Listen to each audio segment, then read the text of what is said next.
The college football experience week 7 reaction show on the Sports Gambling Podcast Network is brought to you by Underdog Fantasy. Yes, Underdog has just added Pick'em Scorchers, where you can win 100 times the amount of money you enter. That's right. Turn $5 into $500 in just one game. Plus, every Sunday, aka tomorrow, they are giving away $100,000. Unbelievable, folks. $100,000. Use that promo code SGPN at Underdog Fantasy for 100% deposit bonus up to $500. We're also brought to you by Game Time. Yes, last minute tickets, lowest price guaranteed. Download the Game Time app, create an account, use the promo code CFBX for $20 off your first purchase. We're also brought to you by Hall of Fame Bets, the sports betting research platform for parlays, player props, and game lines. Download the Hall of Fame Bets app or visit hofbets.com. Use that promo code SGPN to get 50% off your first month and start making smarter bets today, people. And finally, we're giving away $3,000 in our NFL Second Chance Survivor Contest. Yes, presented by Corey Pinkston and Barking Dog Properties. Look, free to enter. Just go to sportsgamblingpodcast.com/survivor. Once again, that's sportsgamblingpodcast.com/survivor to get in on it. And remember, as always, folks, too, let it ride. Hey, folks, this is Bud Foster. You're listening to SGPN. Let's let it ride.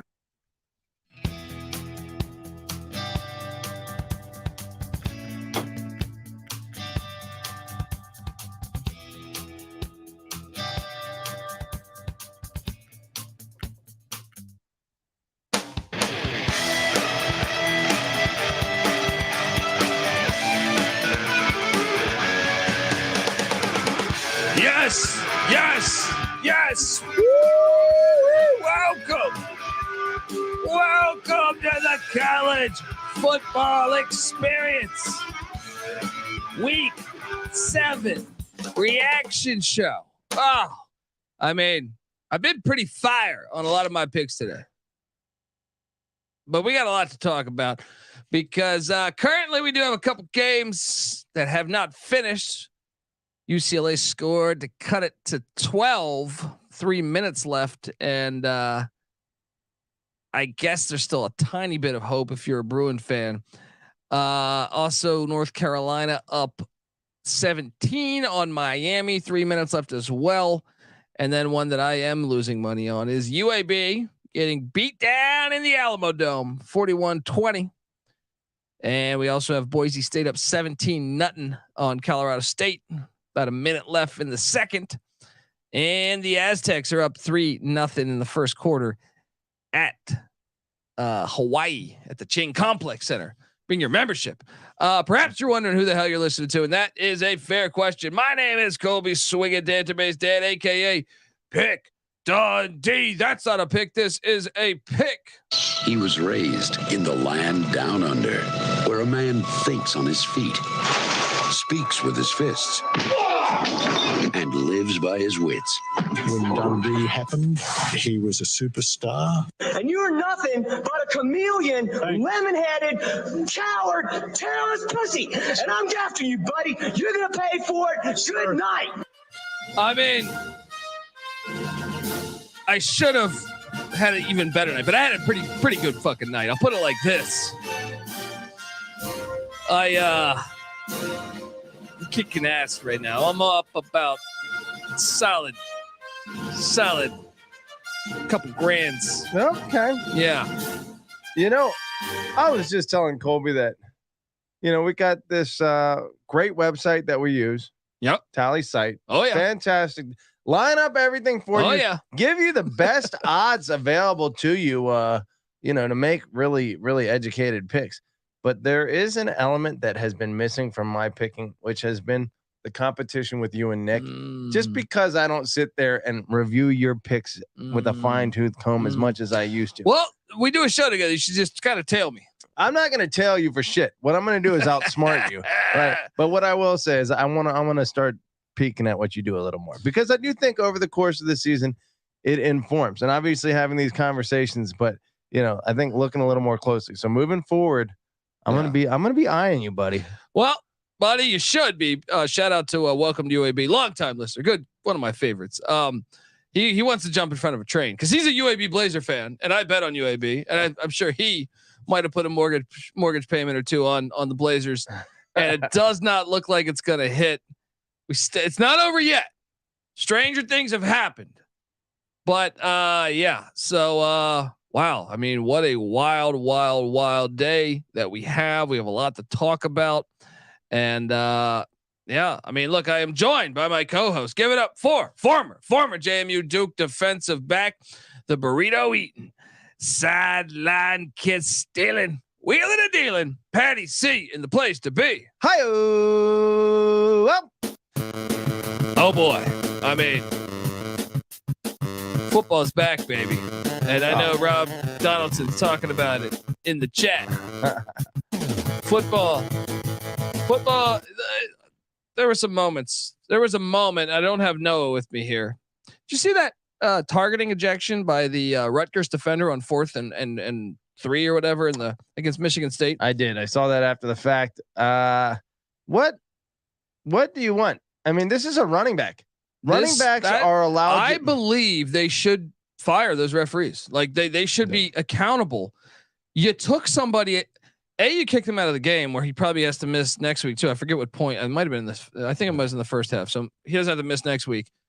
But what are we doing here? Has that been a thing? Like I was under the impression that between the tackles and especially with the running back, at the line of scrimmage, if there's helmet to helmet contact, who is in charge of this shit? I want.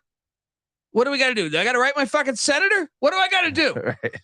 What are we doing to the sport? I don't understand. The guy makes a phenomenal. Yeah. You understand this guy is blitzing. He has it's 4th and 3. They're gonna do a quick run up the middle because it's the logical play to do on 4th down. Hey, Colorado, take notes. This guy's got exactly. This guy's got a millisecond, and the running back is allowed to change levels. I don't understand the point of the sport. I don't we have ruined this thing. We have. I don't to a large extent. What are we doing to this kid? What are we teaching this kid? I don't even understand it. Like, who wants this? Yeah. Who wants this? Who's a great hitter in the sport right now on defense in college and in the pros? Who can we identify as a deadly hitter? Right? No one, because if you do, regardless of how clean it is, if you even hit someone really hard, you're going to get penalized. It's so stupid. It's so stupid. We signed up for it. Life has fucking risks. Okay. Right. It has risks. Just Contact like anything. sports. If you sit in your fucking apartment and never leave the house, well, guess what? You risked you wasted your life and risked, sitting at home when you could have been out chasing scattered ass or whatever it is. Yeah. It just drives me crazy, man. It drives me absolutely crazy.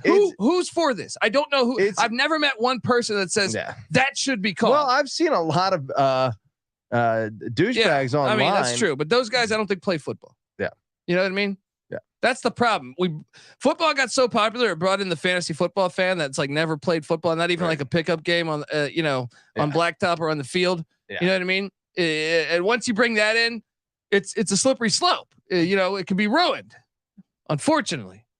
But if you want, that's the kind of point. Yeah. That's the kind of person that looks at like Dan Orlovsky and says, that guy's speaking the gospel. He's played the quarterback position in the NFL. Yeah. Then look, I don't even want to. I think maybe we give Dan Orlovsky and his type a bad rap. No, I don't think so. Really, he sucks. All right. Yeah, he's got a TMZ soft opinion. He might be a nice human being. I've never met him in my life, but when he goes to the studio, he sucks. In my opinion, he might as well be Mina Kimes. Yeah. I mean, look, there's a lot of terrible takes. I mean, what game were we watching? The Wyoming game. I mean, this wasn't about hard hitting or anything, but this was just like one of the worst. Like, remember the clear fumble, and the guy's like, I don't know, and you're just like, I don't know. Are we watching who are we employing to cover football here?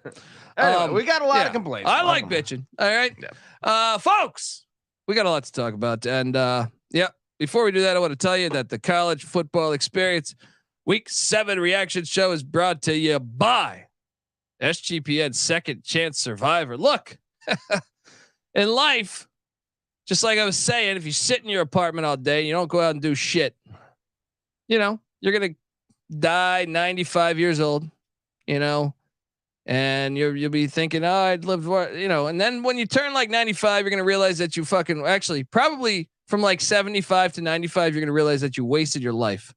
All right. And you're going to wish you had a second chance. Right. Well, here's an opportunity to jump on a second chance in a much smaller format here. Look, SGPN releases their Second Chance Survivor, which, you know, if you're like me and you're dumb enough to take the Washington Redskins against the Chicago Bears on Thursday night as one of my Survivor plays and knock me out of one of my Survivor leagues, I'm still hanging on to one. All right, you want a second chance. All right. And in real life, when you're 75 years old or whatever that I'm talking about, you don't get that second chance. All right. As far as I know, could be parallel universes or some shit. Right. I'm on board. Quantum leap. I'm on board on some of that. Yeah. But here at SGPN, we give you that second chance. All right. Second Chance Survivor presented by Corey Pinkston and Barking Dog Properties. $3,000 are up for grabs. Winner take all. It starts this weekend. So sign up now. sportsgamblingpodcast.com/survivor. That's sportsgamblingpodcast.com/survivor. We're also brought to you by Underdog Fantasy. Yes, Underdog has just introduced Scorchers. Go 5 for 5 and pick up Scorchers and enjoy a spicy 100 times payout. And for a limited time, Underdog is extending the first deposit bonus up to $500. Also, they're giving away $100,000 every Sunday. 10 lucky players will win $10K each. Patty C. Damn. All right. Look, tossing out an underdog I like since all the college games have all kicked. Let me just. I'm on the Tampa Bay Bucks tomorrow as a dog. They're breaking out those creamsicles, right? You can't. You got to bet on this, even though they never won shit with those uniforms. You got to jump on that. You got to bring them back. Look. So watch along, make your picks, maybe make a little extra cash over on Underdog's mobile app or website, underdogfantasy.com. When you sign up with the promo code SGPN, Underdog will double your first deposit up to $500. That's Underdog Fantasy, promo code SGPN. All right, we are back on the College Football Experience Week 7 reaction show. Score check update. Interesting. The Miami Hurricanes have cut it to 10. All right. 4th and 17, North Carolina with the ball. No, they're so Miami's going to get the ball. Now this is relevant because I happen to be sitting on. I didn't bet this, but for the SGP pick show, I have Miami plus 4.5, or I think 4. And I've touchdown. And believe it or not, on that pick show, I've only lost one game currently. So nice. There you go. But let's talk about some of your favorite teams earlier in the week.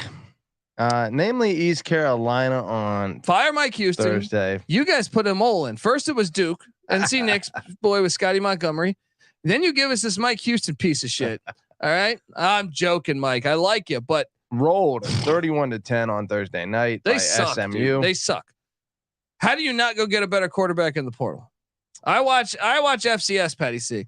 I watched Harvard, who lost their starting quarterback to Western Carolina in the portal. Charlie Dean's his name, right? Yeah. Well, their backup, Charles DePrima, is a stud. How the fuck is he at Harvard and not at East Carolina down there getting liquored up every Friday night? Drives me crazy. Yeah, they suck. How about the Houston ending though? Dana Holgorsen. West Virginia. Fan friggin' tastic. Revenge. Munson revenge. Used car salesman revenge. That's right. Man, I thought West Virginia, what they get a 50-yard touchdown with 12 seconds left to take the lead themselves. Yeah, insane. 9 seconds later, Houston lines up for a Hail Mary and connects. Yeah. That's a dramatic. That's a fun ending. That is. That's the way the used car salesman bowl should. Yeah. Yeah. That's their first ever Big 12 win. You know what? Dana Holgorsen should be forced to play in the Meineke Car Care Bowl every year. Call it the Holgorsen Bowl. What'd you make of well then we had Friday Tulane Memphis. Another fantastic. That was an easy lock. My Friday slate. Riverboat rivalry. I locked up. I mean, my Friday locks were fire.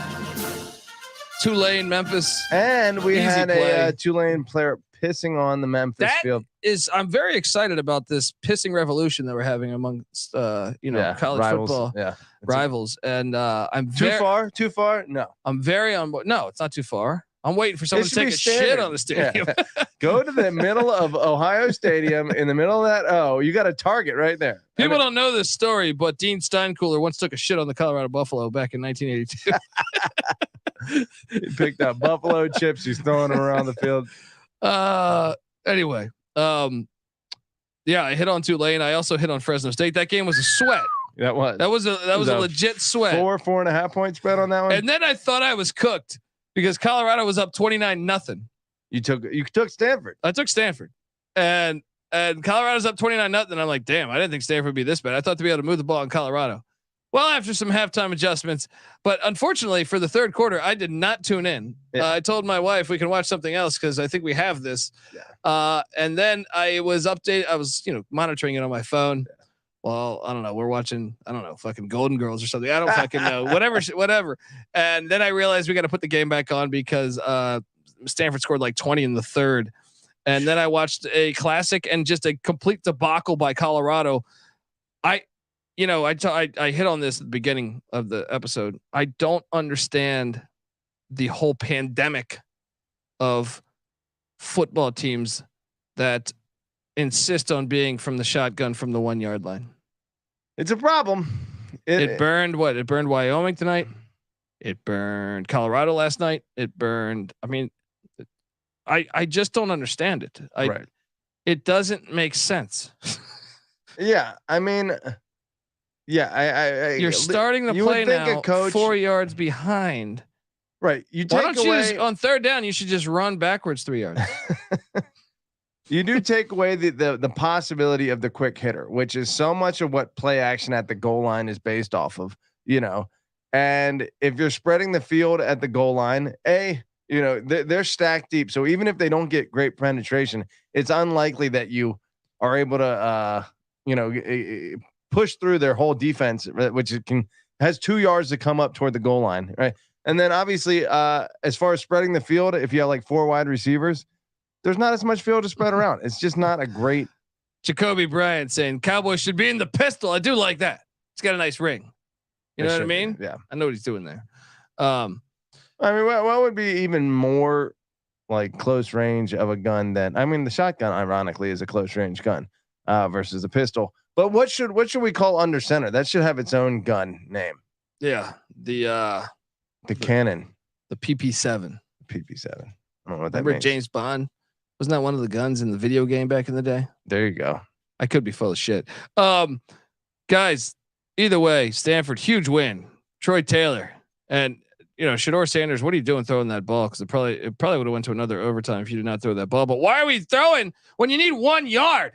It was a 1st and goal from like the 1. Stat padding is what he's been accused of doing. 400 passing yards, which brings me to an interesting stat that we wanted to share with you guys. This is great. Football is back. They're trying to ruin it like that targeting rules, but it's certainly back. Quote this, buddy.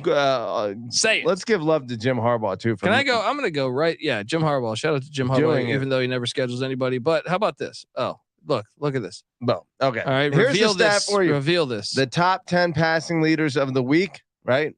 5 of those 10 lost. Ouch. I mean, that's 5 guys with over 350 yards passing that took L's this week.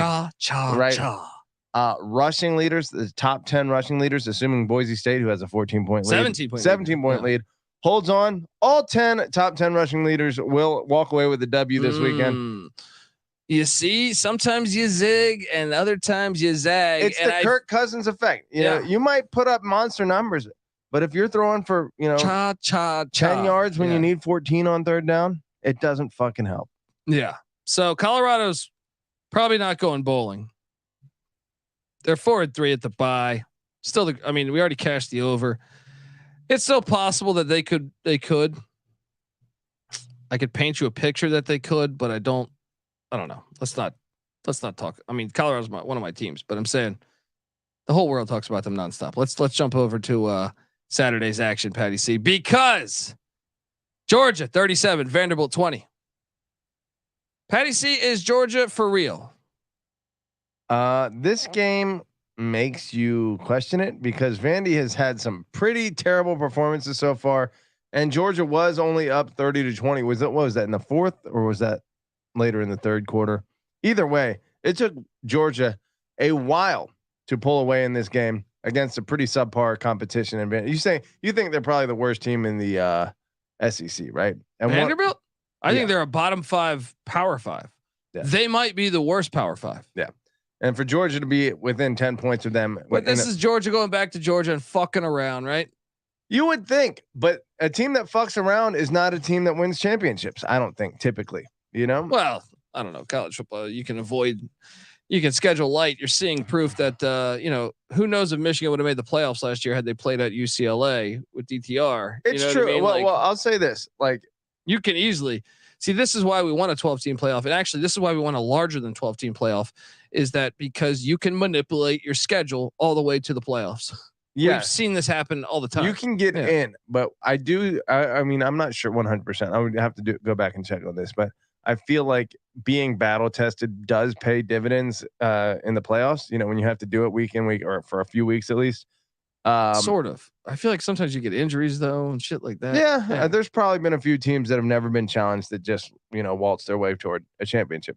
But generally speaking, I think Georgia is setting itself up for failure by not learning how to win tough games, because they haven't had any so far. Yeah. Shout out to J-Mark. He went to that game.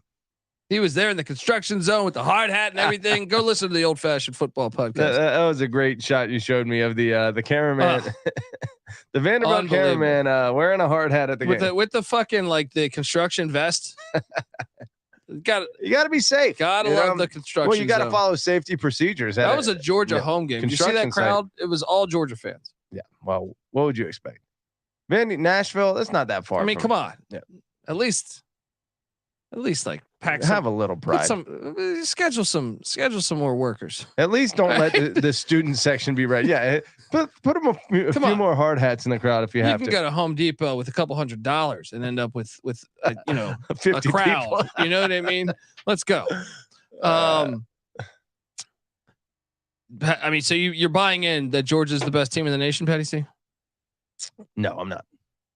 Yeah. But I do think obviously they are a real threat. Of course.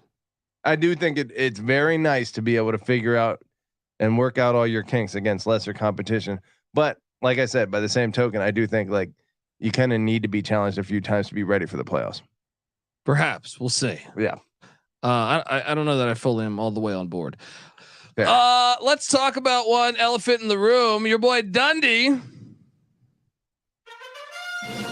rode the Iowa State Cyclones to the money line. I'm going to leave for this segment right now. I can't talk about Cincinnati. I mean, fucking disgusted. Iowa State 30, Cincinnati 10. If Iowa State's field goal would have been ruled good because it was good, who knows if they would have beat Ohio and Athens. But anyway, they're 3-3. 3-1 in conference. A lot. They play Texas later in the year in Ames. Very much decapitated blowjobs. Very much alive for an outright berth to the Big 12 title game. Please, Matt Campbell, talk about battling adversity with your whole team kicked off on this gambling probe. They're supposed to have a different starting quarterback, starting running back, defensive tackle, and it's just.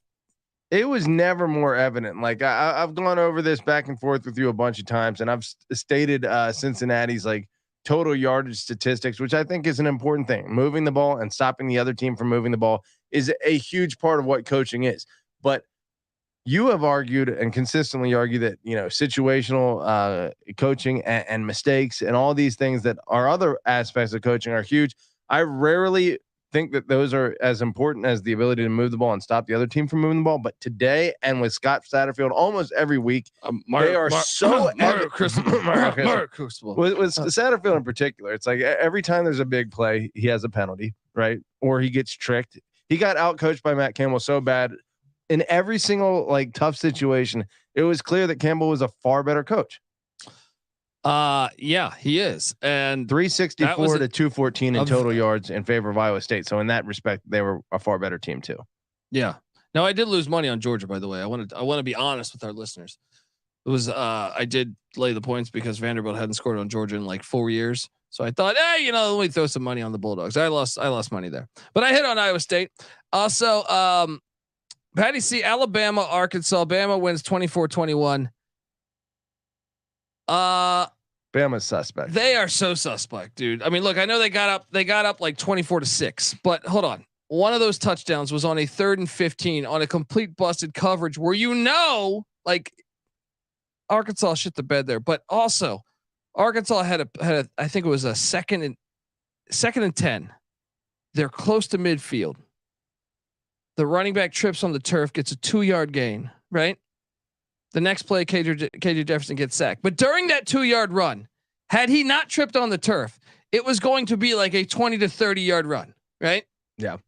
And then Bama gets the ball, and credit to Bama because they never gave Arkansas the opportunity to get the ball back. But damn, if one of those passes by Jalen Milroe, I'm telling you, watch the tape on this. Great. I don't recall which receiver it was because I've been consuming alcohol for 12 hours, but one of the receivers for Bama adapted to the ball it looked like he kind of changed his route. That throw that he made, you can't live by that throw. Yeah, that will get picked off against another team. Let's be honest. Yeah. Milroe, who had threw a very beautiful deep ball, connected and blew the top Milroe. off the I'm Arkansas a big Milroe defense. fan. Yeah. I mean, they. I like him too, and when he's running the ball, he looks like one of the better running backs in the nation. But Arkansas had a legit chance. They had the ball. They late. covered. I took Arkansas, but I'm saying, when I watch Bama, I think they are pretty one-dimensional. Yeah, pretty predictable on offense, and their defense is good. But if a team can limit the one dimension that they have, which is run the ball and maybe not have to blitz running the ball and leave players wide open deep, then and Bama will lose again. We're almost certain of that. I'll say this is the worst Saban team in his tenure. Since year one. No, I think the year one team's better. Wow, because they were more complete. They weren't as one dimensional. Right? Oh no, that was year one, right? Yeah. I thought he went to the Sugar Bowl. Okay, no. Yeah, since year one. Yeah. Year two was when they went to the Sugar Bowl. Okay. Year three, they won the national championship. Okay. Fair. I'm wrong. You're right. To be fair, Alabama 18 first downs, Arkansas 13. Alabama total yards 415, Arkansas 250. They were the better team today. Can I hit you on this though? Yeah. They were 6. Well, the score was 24-6 at one point. The final drive saved them, in my opinion. This stat, I believe they were something like 2 of 10 on 3rd down before the final drive, right? Dressed it up a little bit. They got it to 6 or 14, but I'm telling you, I believe they're pretty counterfeit. The defense is good, but I think they got very fortunate today that he got tripped up on the turf. That also Milroe completed that pass. There was a couple Milroe throws that I still believe when you play a good team defensively. Arkansas is not a good team defensively. They'll make you pay for that. They'll probably lose. They'll make you pay for that. LSU, who is putting it on Auburn earlier, has a chance to beat Alabama. Who else is a potential L on that schedule? I mean, if they go to the SEC championship, they'll probably lose to Georgia. Tennessee. No, they already beat Tennessee, right? No, they play Tennessee next week. They play Tennessee next week. Okay, so that could be a loss. Even Auburn, probably not. They'll probably beat the shit out of Auburn. But yeah, Alabama's probably going to see another loss. Here's the other thing though. No one is elite this year in college football, so Alabama could win the national championship. Sure. Knock on wood, they don't. Sorry, Alabama, you just won too much. So could Tulane, but they won't have that chance. Yeah, that's true. Hey, so could JMU, but they won't have that fucking chance. We'll get to that game. 4-game invitational is the dumbest fucking thing of all time. Yep.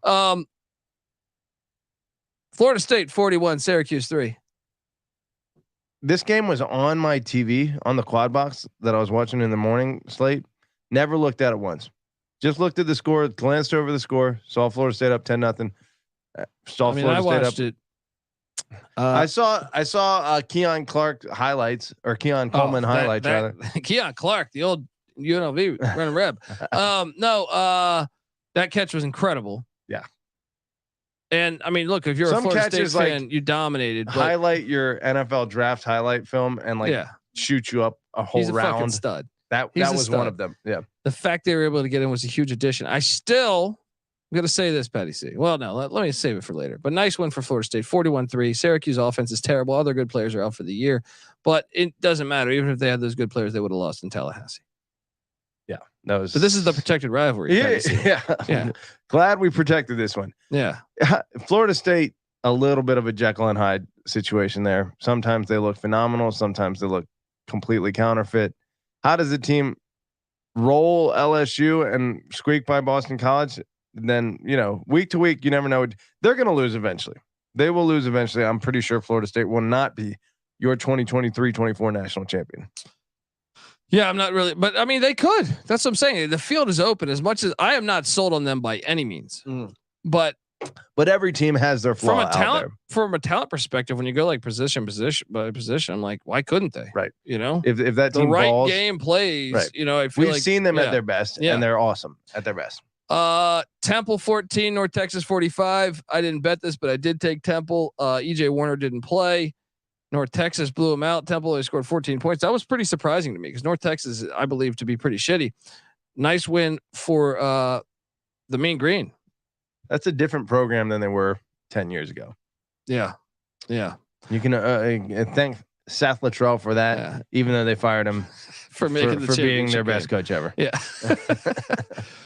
Or at least in the modern day. I think Hayden Fry might have coached there a little bit back in the 60s or 70s. Okay, but in anyone that's almost alive's lifetime. I wanna take this moment to celebrate the fact that I'm very close. Maybe I'm probably gonna jinx it by celebrating this. Back to the targeting thing. So Michigan State gave up 21 in the fourth. They were up 24-13 in the fourth quarter, and Rutgers came storming back. And Patty C, I do believe, I don't know if it was you, but I know when I said Rutgers could go bowling this year, some people called me a fucking idiot. They are one win away. No way I would have. I was high on Shannon. I'm gonna get the team on it. I'm gonna get the team on it. Researching the old episodes. Let's find that clip. But my over on Rutgers has cashed. All right, you can thank me if you listen to me on that. It's okay. If not, don't worry about it. My feelings won't be hurt. 5-2, and then guess what? Indiana on deck. Now, knowing Rutgers, they'll lose to Indiana. They won't make the bowl that I said they would make. But I still cashed my over ticket. Yeah. So fuck you. After that, the slate gets a little tougher. Yeah. A bye week: Ohio State, Iowa, Penn State. 2 of which will be on the road. No, they're not winning in November. They had to get it done by November. Yeah, Maryland will probably. They had to get it done by November, and they got it done. I cashed my over. It's like the people that hit me up. Yes, I'm a Colorado fan, so obviously that loss hurt, but I still cashed a shit ton of money on the over 3.5 wins, and I took Stanford yesterday. So I mean, I can't be too upset. Sorry, I can't be too upset. Look, and what's Colorado's remaining slate? I feel like it's not that hard. Although no, Colorado's is hard. They're probably not going to win much. I thought they might go 5-7 here. Yeah, I mean, losing to Stanford was a massive blow to the bowl. But they're 4-3. UCLA, Oregon State, Arizona, Washington State, Utah. Okay, they probably lose all 5 of those. Bye bowling. I think they probably get one. Over. They're probably going to upset one of those. Maybe teams. Arizona at home. Yeah, maybe Wazoo. Dickert could leave for another job. Middle of the season. In November, definitely. It happens all the time. True. Yeah. I mean, Jamie, didn't we say that was strip club freeze last year? Probably. Yeah, he dipped out. Michigan State starts dangling $100 million up for Dickert. Bye, Wazoo. Sorry. But shout out to Rutgers. I hope. And I probably won't. I'll get a team to search on the old episodes to find the clips. But I know at some point there were some comments, maybe some tweets calling me a fucking idiot, which I enjoy sometimes. I'll be honest. I'm glad you tell me that. It only, I'm like Brady. It only motivates me. All right. No. Like, I don't know. I don't know what I took on Colorado. I'm forgetting. No. Oh, no. Colorado. Definitely people call me a fucking idiot. Rutgers too. Though. Oh, Rutgers. And I've cashed both of those already, baby. Yeah. I feel like I would have been in on you with Rutgers. I'm a believer in what he's doing, and he will be even better. Like, wait. What do we say his upcoming slate is? Ohio State and Penn State and Iowa. They're not winning in November, but they're not going to play those. They're going to go 6-6. They're going to beat Indiana next week, hopefully, which is a 50-50 game. But I favor them slightly. They're going to win that game, and they're going to end up in the Russell Athletic Bowl or some shit like that. I don't know. Let me ask you this. Yeah. Rutgers moving forward, the odds that they play at Michigan, at Wisconsin, at Iowa, at Penn State, and host Ohio State on their future schedules. Now that I guess USC. I mean, you're getting USC, Oregon, Washington, UCLA, and it might not get much better actually. I actually think you probably want to play Wisconsin. That's true. Yeah, I don't know. Let's move along. But that could be a bowl team annually though, moving forward. I lost a welcome to UAB. You probably you. We can't remember anything. I enjoy sometimes if I'm like flying somewhere and you're you're stuck in the layover. Most of the times I show my wife how many people call me an idiot. I'm just like scrolling there. I'm like, look at this guy. He goes, I had someone say, "You cost me $5,000. You're a fucking idiot. You gap tooth motherfucker." it got under my skin last week, and I see someone coming out commenting on the stats I'm dropping this week. Thank you, I appreciate it. Dude. Let's be honest though, that's the fun, man. As getting shit on. I love getting shit on. You know what I mean? Come on. It is fun. I mean, if they're dumb enough to take to I've made this case a million times. We're just if people I've that got watch the game too. every game right, the last people I'd be talking to is the universe. I would be sitting there on a yacht in Bora Bora, with one of those fucking slides on the yacht right into the ocean. Yeah, be sunburnt like a motherfucker. Right. No, but whatever. It's fun. I did eat a big bag of shit on this one though. I said Georgia Southern.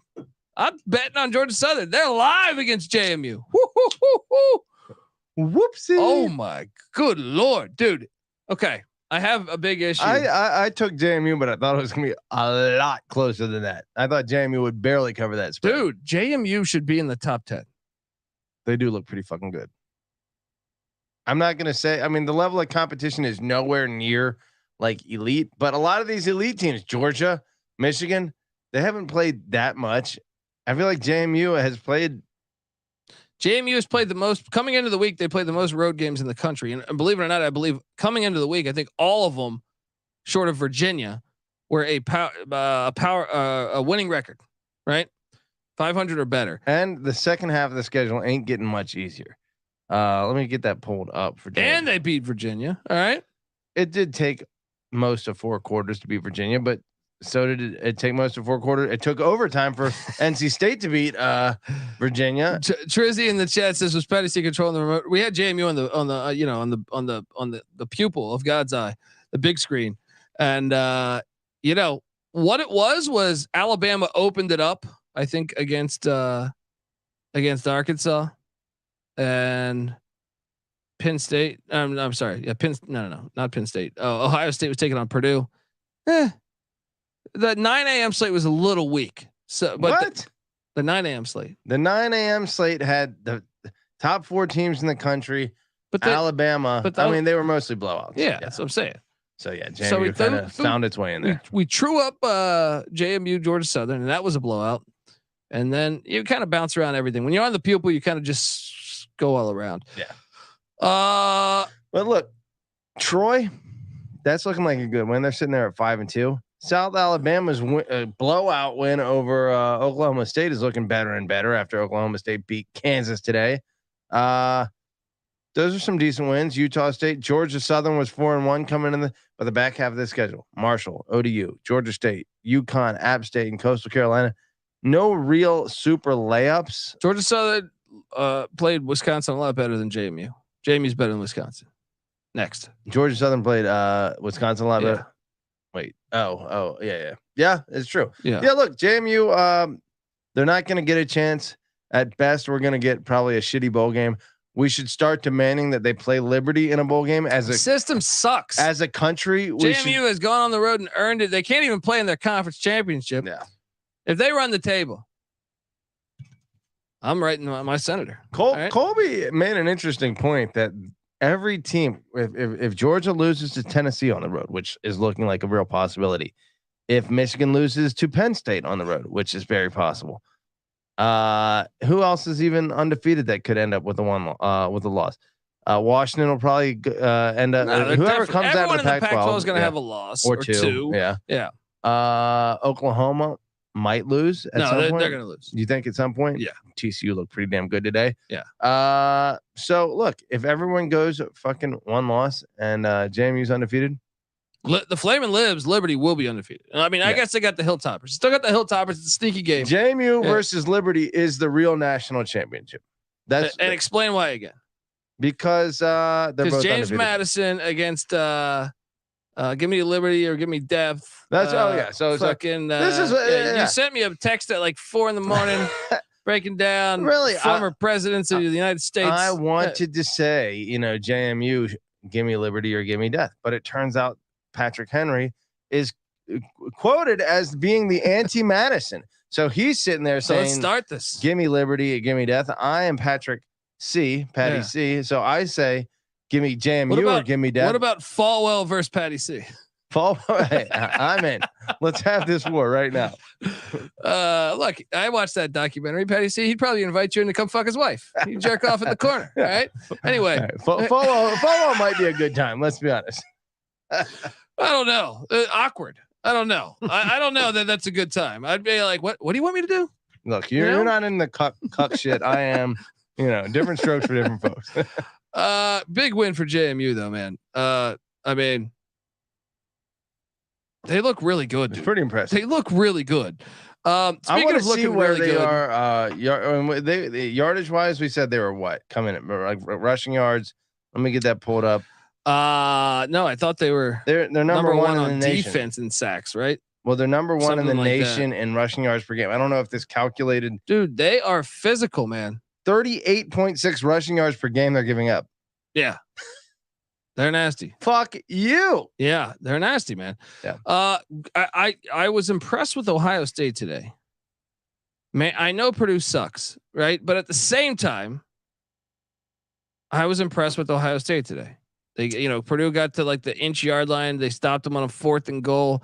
Ohio State didn't have one of their stud wideouts, which I guess who cares when you have 30 fucking great wideouts. It's kind of like Georgia. You get all this time to like work out the kinks, and then you have a shit ton of talent. And next year Ohio State doesn't play a Power 5 in the non-con. They're following Michigan's footsteps. I can't even blame them because they're like, hey, wait a second, why do we do this when the other schools are and that's the problem with the system. You can't reward teams for doing that. You should be rewarding the teams that are scheduling harder games, playing more road games. Thus, why I think JMU should be a top 10 to 15 ranked team. You should if you're. I mean, you made a great comparison today. Who was it? I know that Louisville took an L today. Yeah, Louisville took an L, but you know why they probably took an L? Because they play more fucking Power 5s than everybody, right? They play 11 on the 12 game schedule. So coming into this week, let's pretend like Louisville didn't lose today, even though I knew that they were going to lose. I knew they were going to lose. I knew back in fucking February. Yeah. Right. Go listen to our episodes in February. They have a win against Let me get their schedule. Indiana. First off, they've played coming into this week. They had played more Power 5s than every single school in the nation, which they honor these Power 5s. They always say that. That's why they penalize the group of 5s.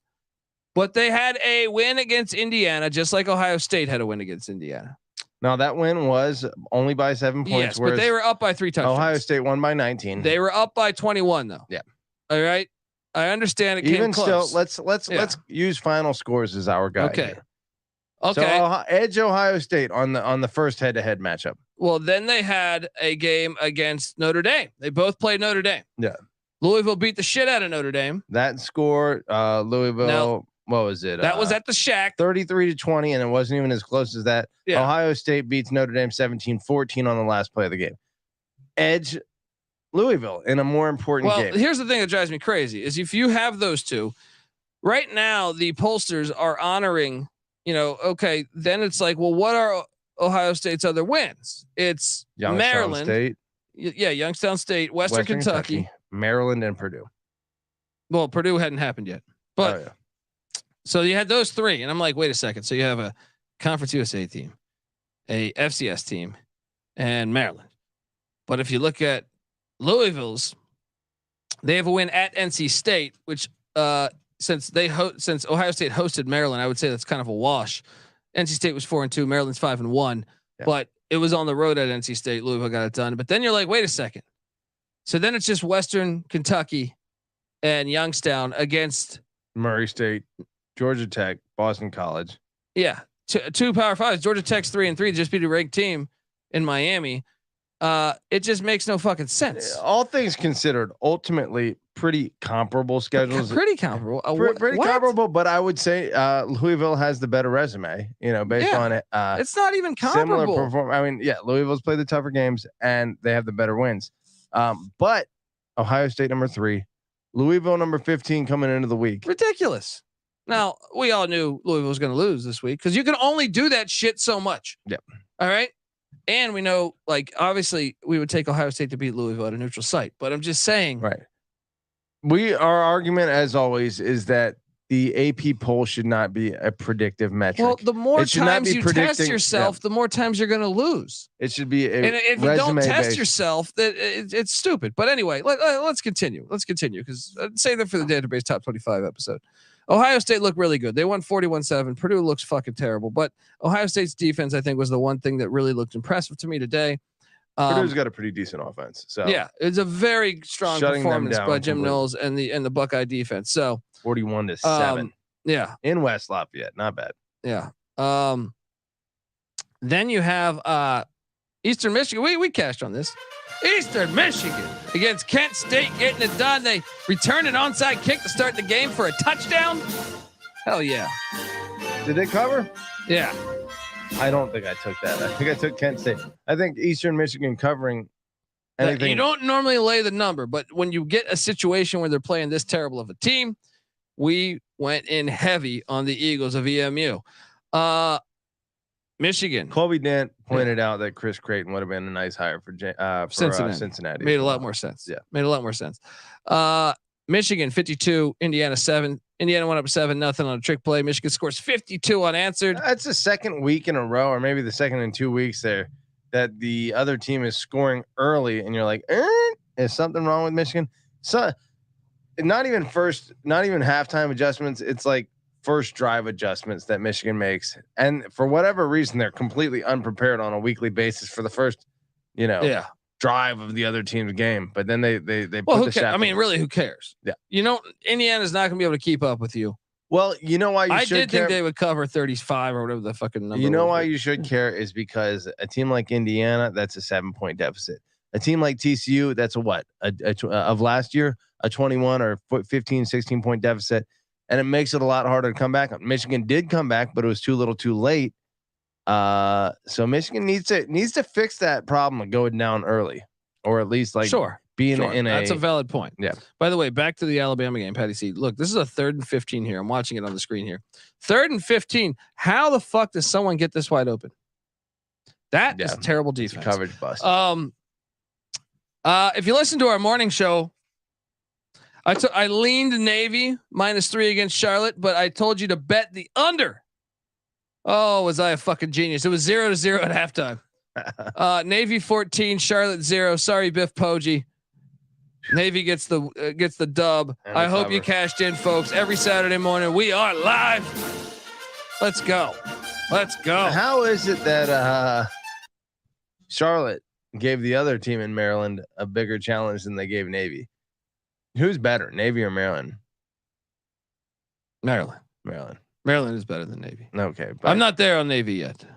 Maryland's better. A shutout though. Nice performance by Navy. They're coming along.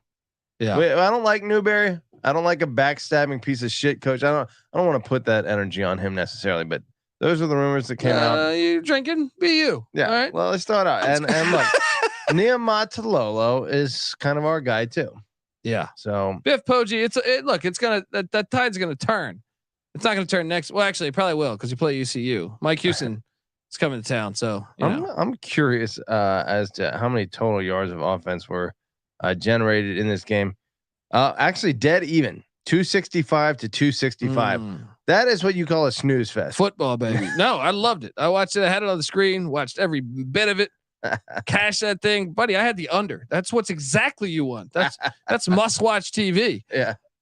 Toledo 13, Ball State 6. I hit on Ball State in the points. Didn't bet this, but we did give you accurate analysis on Wednesday night show.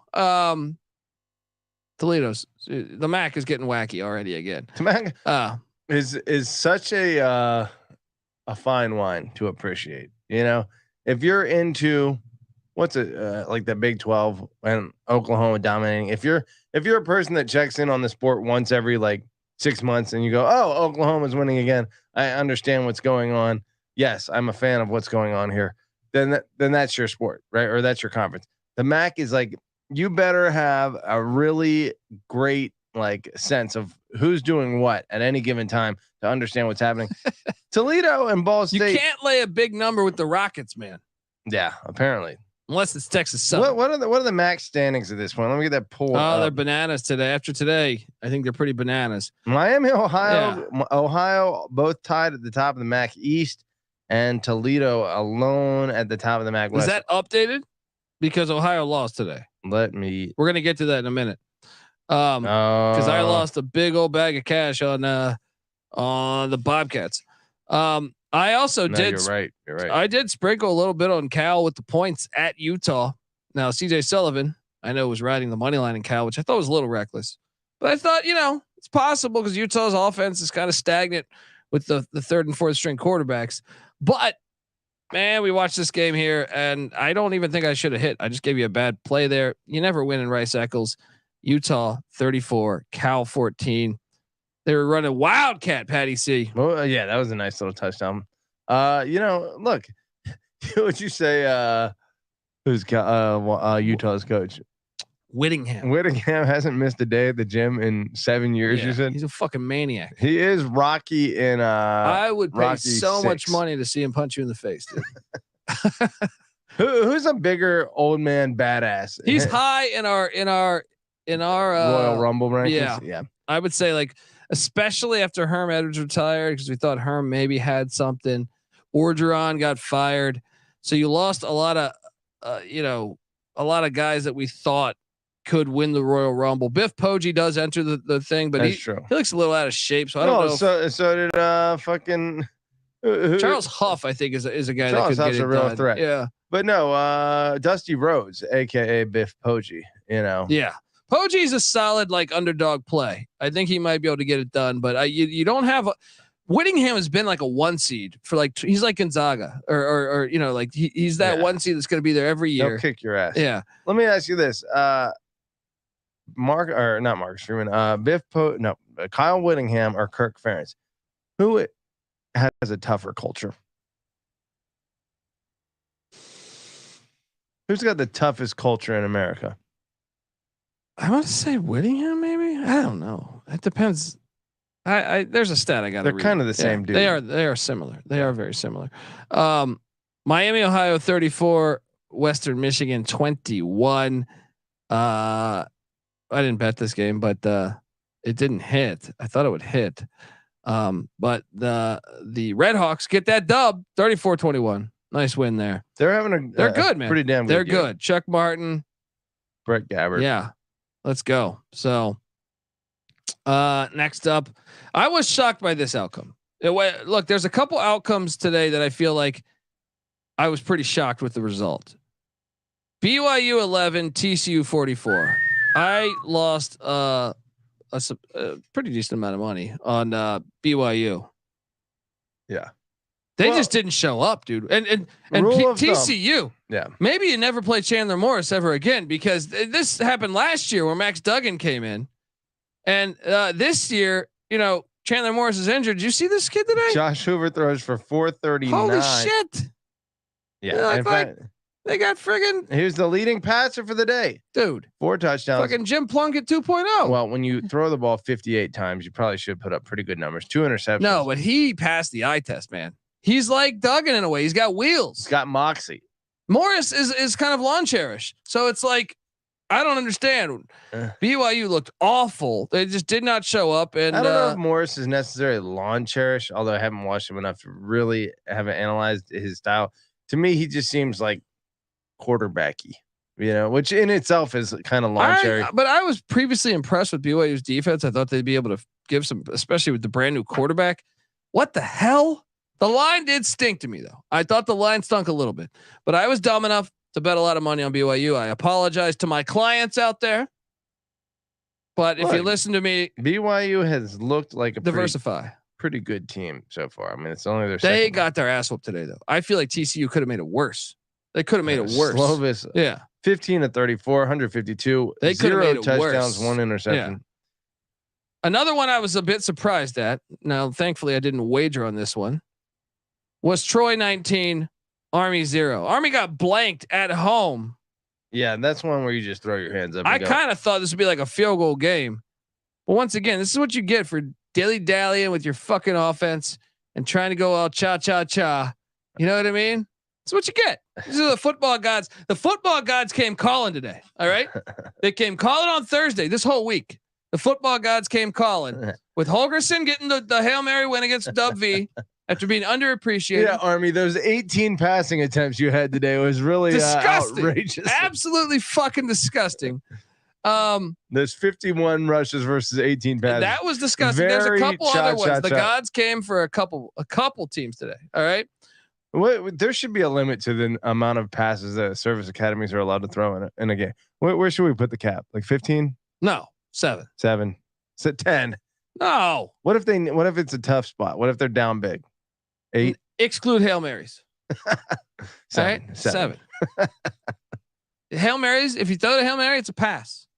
Like you were not going to grade that as an attempted pass. Right. That's just you. That's what you got to do. We take that off the slate. 7 passes at most for the service academies. Next up, buddy, if you listen to our college football weekend bombs where we look for double-digit dogs, the Illinois Fighting Illini were mentioned by myself because I don't trust Maryland. In fact, I think Mike Loxley, I know everyone wants to praise him. I whiffed on this one. This was easy. Maryland sucks. They're not good. I thought they're not good. Illinois sucked pretty bad too, though. They do suck too.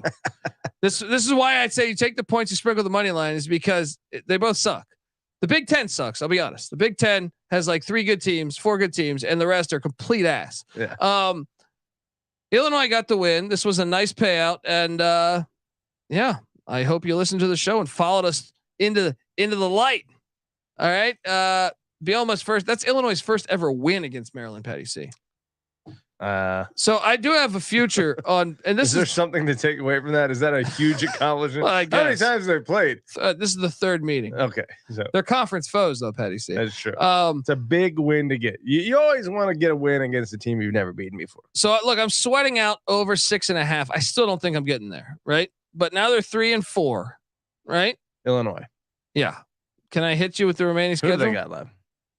They are home to Wisconsin. This is awesome because Jim Leonard gets to face his former team that flushed the toilets on his dreams. They've had dude. They can do this. Yeah, Hear me out. Could win that. Hear me out. At Minnesota, November 4th. They could definitely win that. Home to Indiana. Could win that. That would put us at 6. Then they just need one more. What do they got left? At Iowa, loss. Yeah. Home to Northwestern. They could win that. All right. I don't think it's going to. If Illinois turns a corner and wins, what? 4 out of their next 5. I don't think it's going to cash, but yeah, you're asking. I didn't put a gigantic.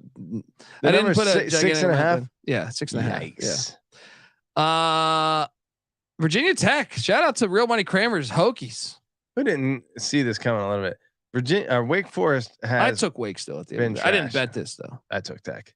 Yeah, well, you're a little bit of a homer. Yeah, but I just have. I you know what. The irony is it's less about what Tech has done because Tech has sucked ass. It's more about how futile Wake's attempts have been to generate any kind of offense. Wake looked good against Clemson, I thought, last week. They didn't look good. What was the score? Like 7-13? Their offense didn't look good. I thought they played all right, though. But shout out to Brent Pry. Now, let me ask you this. Brent Pry is now 3-4, just like the Illini. Yeah. But I see a path where they could go bowling here. They got the bye week coming up this week, and then a Thursday nighter in Lane Stadium against Syracuse. I think they can win that, right? Yeah. They'd be 4-4. Then they're at Louisville. Probably a loss. They could win that though. Yeah. No, every game on their schedule is winnable, and all they have to do is win 3. You said They're not going to be favored to beat Louisville. probably not. No, They could be favored to beat Syracuse in Lane. sure. They could be favored in Chestnut Hill against BC. Yeah, Home to NC State they very well could get that done. at UVA. This team, they're going to give them a lifetime contract. Pride could really use It's a huge win season. for them. That's going to be their unless they beat Louisville. This is going to be their biggest win of the year. Let me ask you this: Pride loses all 5 of these next 5 games. Is he fired? Nah, Tech they're won't gonna fire go him. 30 He's year. gonna get I 3 read an years. article. They're broke. So let's hop over to the Big 12. Kansas, Oklahoma State. This game was brutal for me. Yeah, this one was Well, a toughie. I still think I'm okay. I have a future on Kansas, a large amount of money on Kansas over 6 wins. They were in position to get it done today. Once again, Jalen Daniels, if you play a game, I would really fucking appreciate it because Jason Bean did ball out, threw for over 400 yards, but he also threw 2. He had some critical turnovers. Shout out to, I have a future on Oklahoma State too, over 6.5 wins, but that's only a little bit of money. My Kansas plays a lot of money. Nice win for So, Oklahoma State though. Jason being the highest passer rating of any quarterback in college football today. I think you take that 23 of 34. You know what though? 410. They're not 5 as good though touchdowns. with them, man. Yeah, It's just a fact.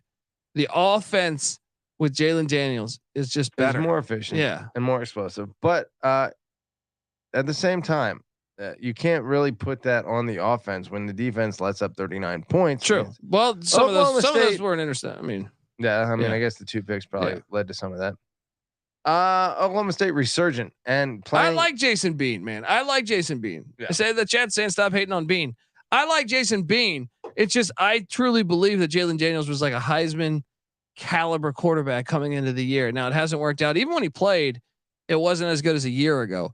I don't know what the hell's going on with this situation. But I want to pull up their stats. love this one here in the chat. Coach O to ECU, love it. That would be phenomenal. Jalen Daniels, this season so far, if I'm not mistaken, 705 yards, 5 touchdowns, 1 interception, 74.7 completion percentage. Meanwhile, Jason Bean, sorry, while I get this pulled up, 67.7% completion percentage. It's not, you know what it is though, is Bean is like a speedster though. And Daniels can just kind of run between like the game. In my opinion, the offense shrinks. The offense shrinks a little bit. Yeah. And they become a little Those more are predictable invisible with stats Bean. for sure. Yeah.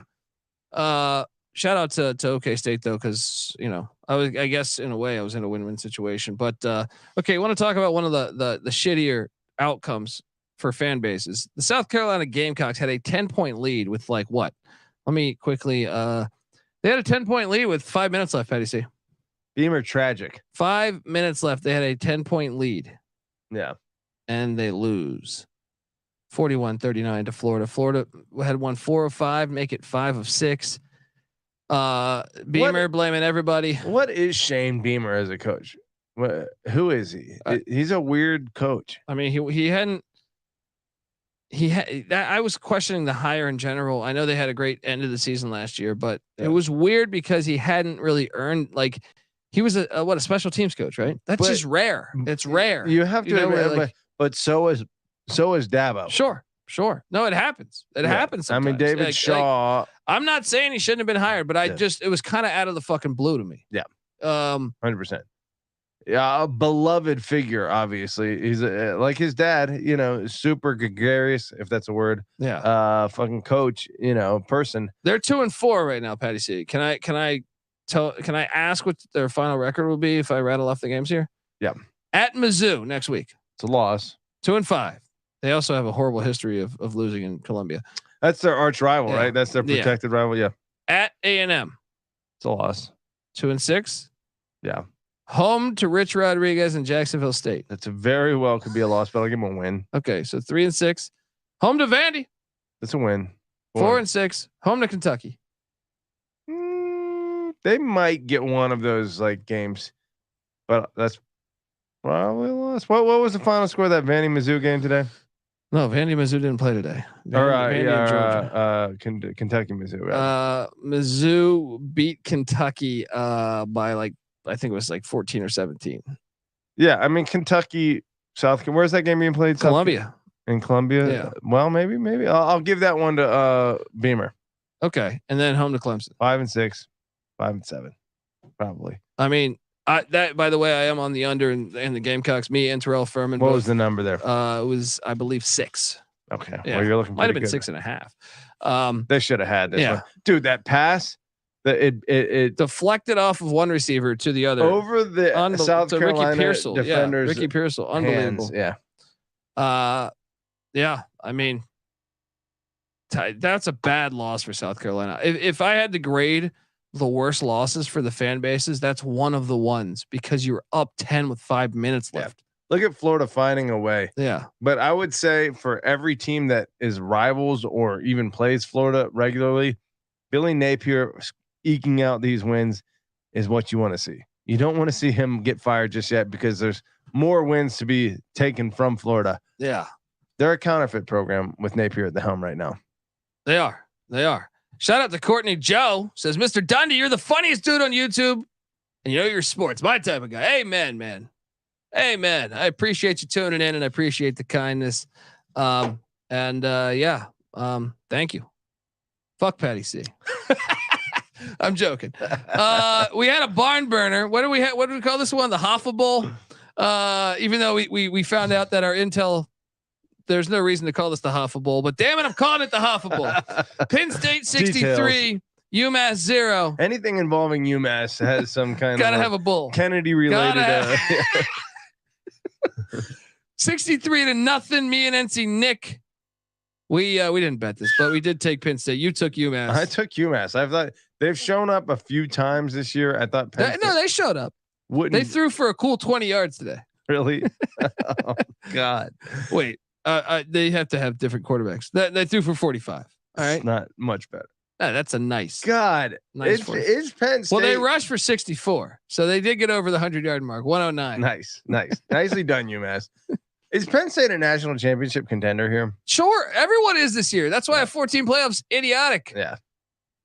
Absolutely idiotic. I believe Penn State could. I mean, I sure. I think they're very talented. Wait, who's the commentator that thinks a 14 playoff is perfect for this year? Every fucking SEC hack. Yeah. You know, I mean, which commentator? I'm drawing. Pate? No, he reminds me of Pate. Kind of reminds me of Cannell a little bit, even though he's one of the Barrett Sallee. Oh God. Yeah. He was like, let's make this a 14. I mean, I don't even have a problem with the guy in general. No, I like Barrett Sallee. But I'm just saying, like, when you make that argument, it's the stupidest fucking argument in the history of it's one of the stupidest arguments of all time. Fucking idiotic argument. We hit on Penn State. We did not hit on Central Michigan minus, I think it was 9, as Akron gave him a game. The Chips got it done. 17-10. The hell's going on? I don't know, but Fire Up Chips are 4-3. What is Fire Up Chips? What is that? Is that that's their quote? Man. That's their motto. I thought that might be a quote from Chips, the TV show or something. Yeah, it might be that too. Well, CMU. Remember somehow I got like emails from Jim McElwain. Getting my Florida coaches confused. Wait, I'm not familiar with this. Well, like someone attached me to like his email to his alumni. Yeah. So I got a couple different emails. Like apology notes from he was like, I promise we're not going to be as bad this year. And you know, one of the things I learned at Mountain West Media Day was I hate actually talking to the coaches because you get a jaded viewpoint. Yeah. And you're like, you end up liking the people, which because you know most people are decent people. Yeah. You know, and then you're like, oh fuck, now I can't shit on this correcting. Yeah, exactly. I like being in nowhere where I could just talk shit, drop bombs. Yeah. And maybe they send me some anthrax in the mail. So, wow. Anyway, dude, I realized we didn't even hit record over here. So, I'll break it up in post. How the fuck did I do this? This is what happens. YouTube's getting us though. That's all that matters. All right, let's continue on this journey. As thank God for backup. Yeah, good God. Texas A&M. Tennessee. What loss was worse? Carolina's 10-point lead at home to Florida, blown in the final 5 minutes, or A&M only scoring 13 points in Knoxville and blowing a what they were up 13-10, I think. I think they were up 13-10, but I mean that's not really blowing a lead, but Tennessee, the number 36 defense. Oh, sorry, that's rush defense. Let me get their overall defense. Let's see how disappointing of a performance that was. Number 20 defense in the nation. That's not so bad for Texas A&M to struggle against. But A&M, you realize A&M is 4-3, and their only wins of the season, New Mexico, who is currently 2-4. ULM, which we'll talk about later, but they're 2-4. Apparently, you do fade about in a big game. Auburn, which is 500 at 3-3, and Arkansas that is sitting there at 2-5. For a team that is supposed to be, pushing into the national championship. And that Miami loss is looking worse and worse and worse. Yeah, it is. The Auburn win is looking worse and worse and worse. No, A&M is not like a real. So Jimbo, watch right now. Wait. And I'm sorry, I'm cutting you off, but no, go ahead. They're 4-3, right? Yeah. They get a bye week, then they're home to South Carolina. 5-3, we think. You just said that. Yeah. At Ole Miss. 50-50 game. I think that I would favor Ole Miss. All right. So that'd be 4-4. The rest of the schedule, that'd be 5-4. Home to Mississippi State, win. Then that rivalry game against Abilene Christian, right? 7-4. He's gonna get fired, dude. He's gonna get fired. The road trip to LSU to end the season 8-4. Does he save his job with an 8-4 season? Wait, how do you have him going 8-4? Assuming they, if they were able to beat LSU, what or South Carolina or Ole Miss. They have 3 losses right now, though. Okay, so you're saying they lose only? Yeah, they could. Does he save his job? I don't know. Texas is entering. It depends how Texas does. I think it's a key ingredient on how they decide. If Texas wins the dude. If Texas is going to the CFP, they're firing Jimbo. They're going for Urban Meyer, probably, and it's going to be fucking fun to watch. It's going to be fun to watch that and SMU jumping up to the ACC because we all know they fucking hate each other and they're a bunch of rich people. How do these motherfuckers? It's the oil money. That shit is. Is Texas really cranking out that much oil? They'll start another war. All right. Well, shit. Come on, Texas Instruments is a real thing, Patty. I'm hearing Saudi Arabia might shut down their oil fields to the rest of the world. Wait. So Florida State's program is going to be shut down? That's right. No more NIL money for Florida State. But look, if that happens, the Texas oil fields are going to be charging out the ass. Bet heavy on next year's futures. SMU, A&M, Texas. The fuck you money. Texas is just going to take over all of football. The fuck you money out in the world. Dude, yeah. I don't know. We'll talk about it later. All right. We'll talk about it later. But anyway. The geopolitical aspects of college football. That's what we're bringing you. This is the college experience. Fuck, this is the college football experience. I want to tell you we're brought to you by Game Time. Look, buying tickets to your favorite event shouldn't be that stressful. Game Time is the fast and easy way to buy tickets for all sports, music, comedy, and theater that is near you. With killer deals on last-minute tickets and their best price guarantee, you can stop stressing over the tickets and start getting hyped for the fun you'll be having at that very event. And forget planning months in advance. Game Time has deals on tickets right up to the day of the event, And they got the Game Time guarantee, which means you'll always get the best price. In fact, if you find tickets in the same section row for less, Game Time will credit you 110% of the difference. Download the Game Time app, create an account, use that promo code CFBX for $20 off, people. So snag the tickets without the stress. Once again, terms apply. Create that account. CFBX, $20 off. That's the redeeming code. Download the Game Time app. Last minute tickets, lowest price guaranteed. We're also brought to you by Hall of Fame Bets. Win bigger by betting smarter this NFL season with Hall of Fame Bets, the sports betting analytics platform for parlays, player props, and game lines. Research every NFL, NBA, MLB, and soccer bet with historical stats and data. Stop betting in the dark and join over 30,000 users researching with Hall of Fame Bets to craft more intelligent, data-driven parlays. Download the Hall of Fame Bets app or visit hofbets.com. Use that promo code SGPN to get 50% off your first month and start research and start winning with Hall of Fame Bets. All right, we are back on the college football experience, and Bowling Green won today, Patty C. I don't know how it happened. They played. Oh, no, I know they played Buffalo, and Buffalo's a strange team. I think I got hyped on Buffalo's. They both suck. Both these teams suck. It was a hard game to handicap.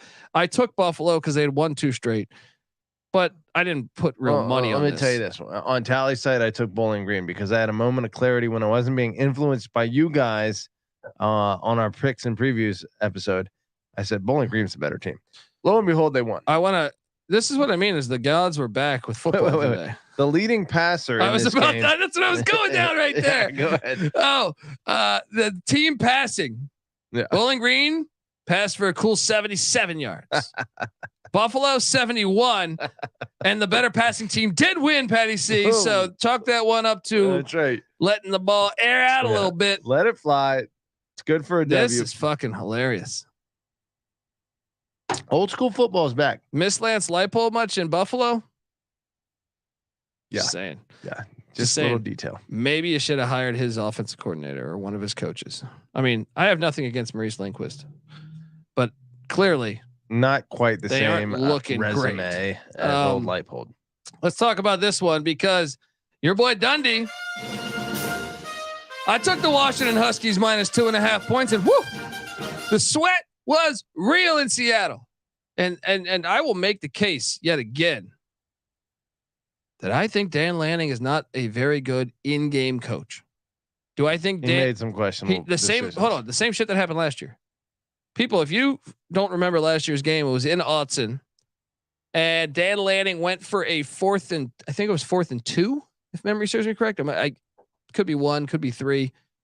At his own 30 in a tie game with less than 2 minutes. And it was a backup quarterback because Nix had gotten knocked out like the drive before. So the quarterback, the exchange was off. It was like the option. It was like the shotgun, option read thing. And it was a disaster. They lost 3 yards, and Washington's like, oh, okay. You went for it. We stopped you. We'll kick this field goal, win the game. It kind of was like, in a way, like you were watching this classic and then it was like, wait, this is the ending. Well, he kind of did the same shit today in a way. Now this was, I feel like a better game, but what is he doing on some of these things? Like kick the fucking field right before the half. 2 field goal. What are you doing? Attempts going for it that would have easily been makeable field I'm goals. just going to go ahead and say this. I believe the reason why Oregon lost this game, I know they missed a field goal that could have tied it. Yeah. I believe Dan Lanning is the reason why Oregon lost this game. You can't, you got to take the 3 before the half. It's irrelevant. All right. Let me push back on you. Let me push back on you. And let me push back on you with your own fucking logic that I've heard you say before. And I want you to make a distinction for me. Sure. Okay. You say staying aggressive is important. You can't go conservative. You get mad at fucking Mario Cristobal. I mean, not Mario Cristobal. Pat Narduzzi, obviously being down 4 and kicking a field goal is with like less than a minute left. It proves your point on one side, but generally speaking, sometimes you're criticizing coaches for being too aggressive. Sometimes you're criticizing them for being not aggressive enough. Fair, but no, this is stupid. Look, if it's 4th and 1, I almost think you always go for it. There's only like 3% of the time that I would say you don't go for it. At what? Say you're down by 3 with 5 minutes left in the game. Well, from your own 30 in a tie game last year, you don't go for it. Do you go for it on 4th and 1? It has your to own be, 30? No, it has your own 40. No, you don't do. I mean, if it's a tie game, you said no. You're down 3. Oh no, if you're down 3, how much time's left? 5 minutes left. Your own 30.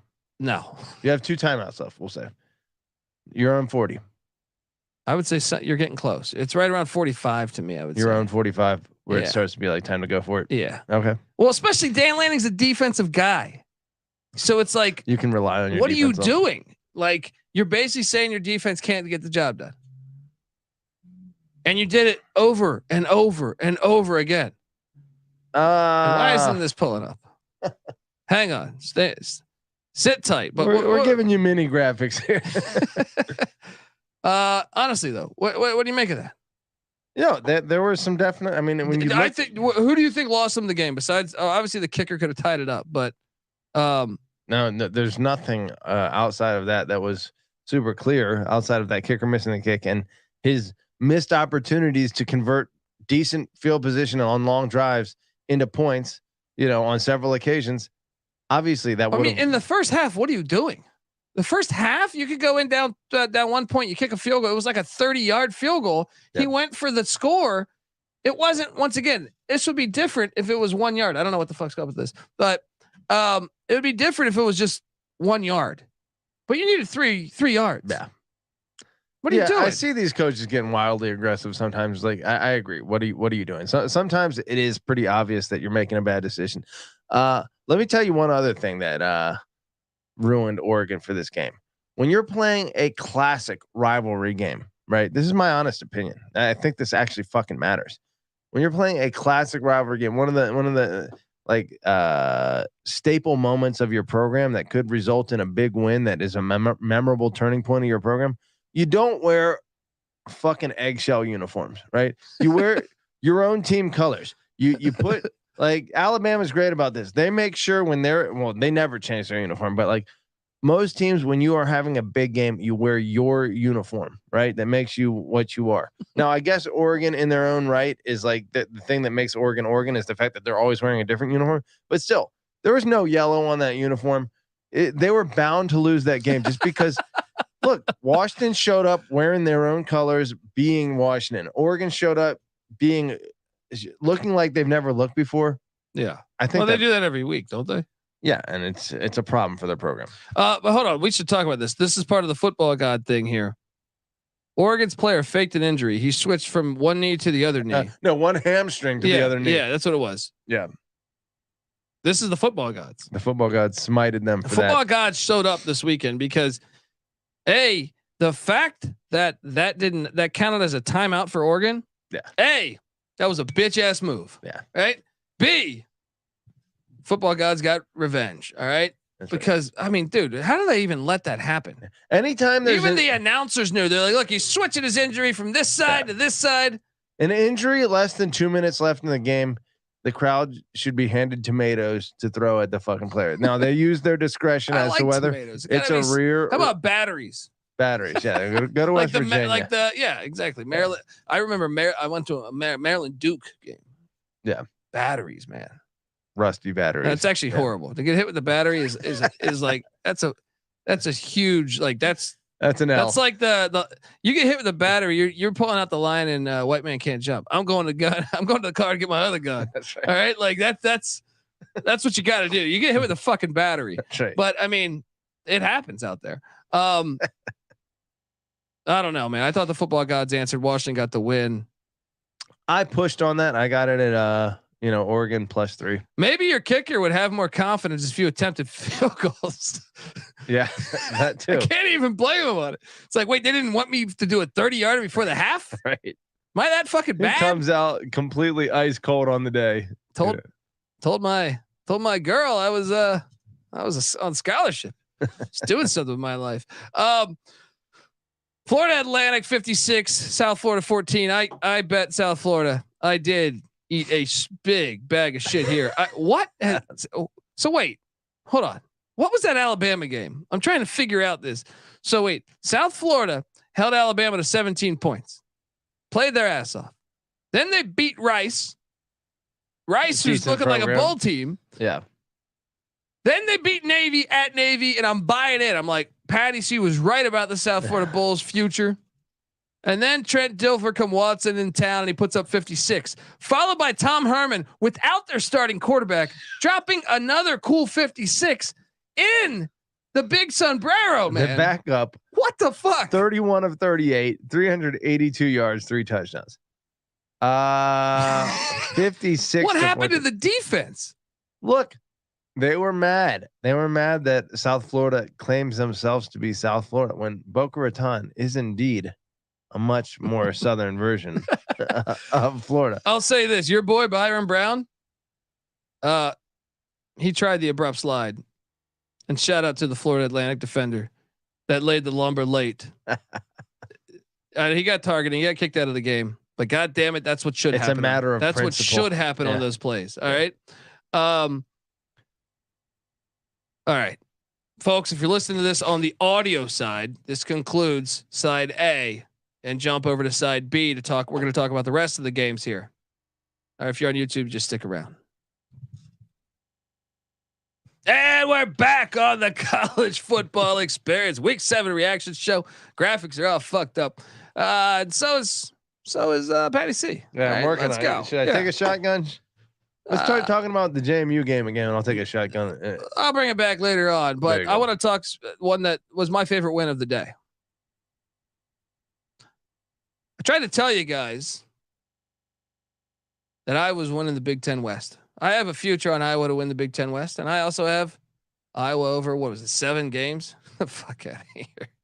Right? Everyone wants to talk shit. One of the popular things when you listen to other college football podcasts is they like to shit on Kirk Ferentz. I will not stand for that.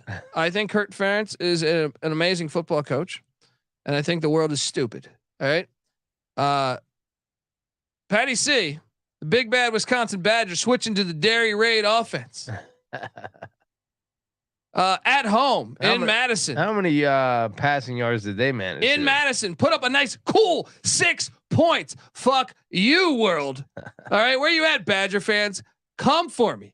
Come for me. No, they did dominate in the passing game with 228 total passing yards compared to Deacon Hill. Cha passes. Deacon Hill, my boy, 6 of 14.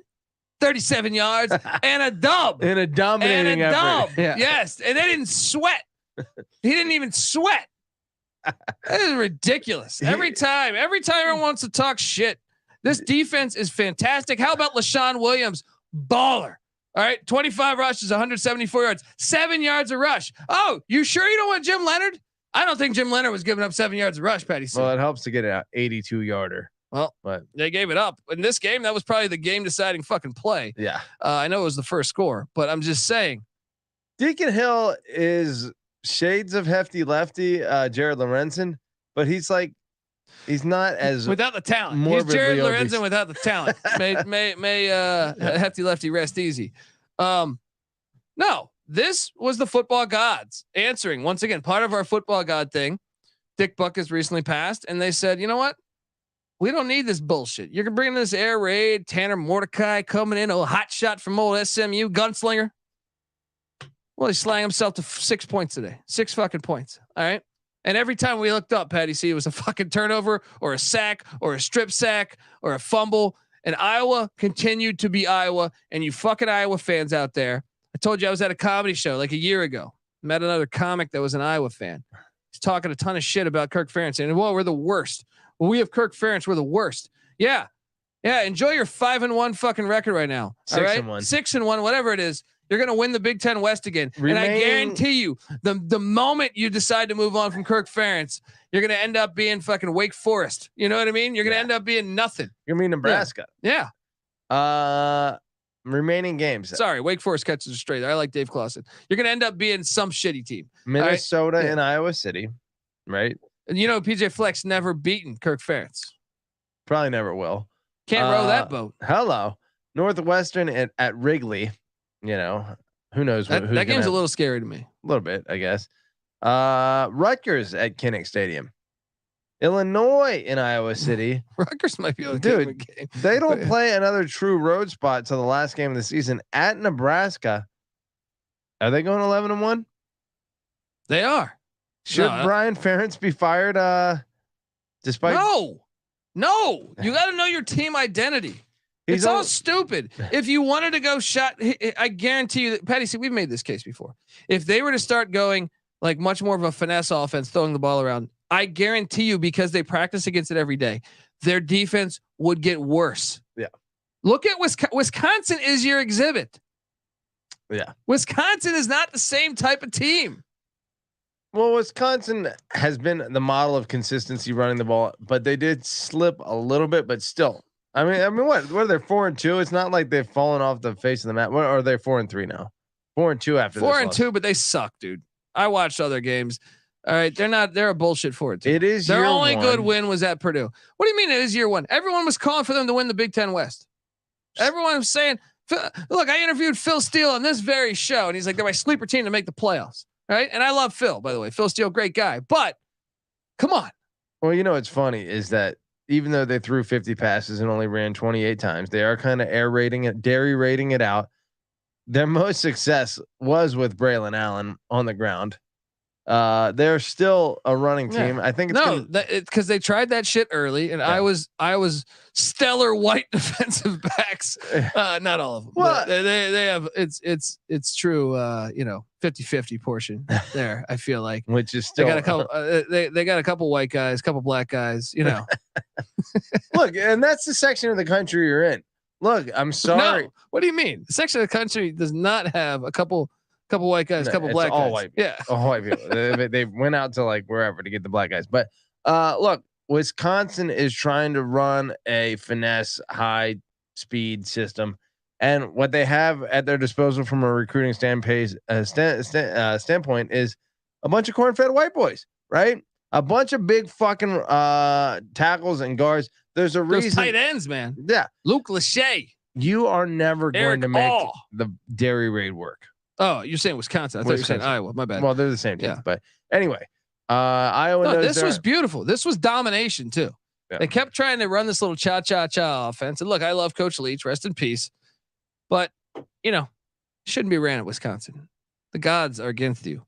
And recruiting and genetics are against you. And I also cashed that money line. All right. Cash that fucking money line. People laughing at me.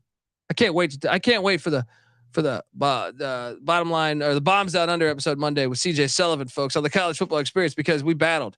He took Wisconsin. I'm talking beginning of the season. He's on Wisconsin to win the Big Ten West. I said, dude, Iowa looks like a lock at this point. Farron's a lock. Hey, how about this stat? I'm going to pull up this stat. Iowa could be a playoff team because they could beat Michigan with that style of defense. And but the fucking stupid Big Ten commissioners in the roller ring. Yeah, they put it in Indianapolis, so it devalues those teams. They try to take away every strength, every fucking strength. But hold on, I want to hit on this. Where the fuck is this? I believe it is right here. How about this nugget here? Since 2015, right? So 8 years ago. Yeah.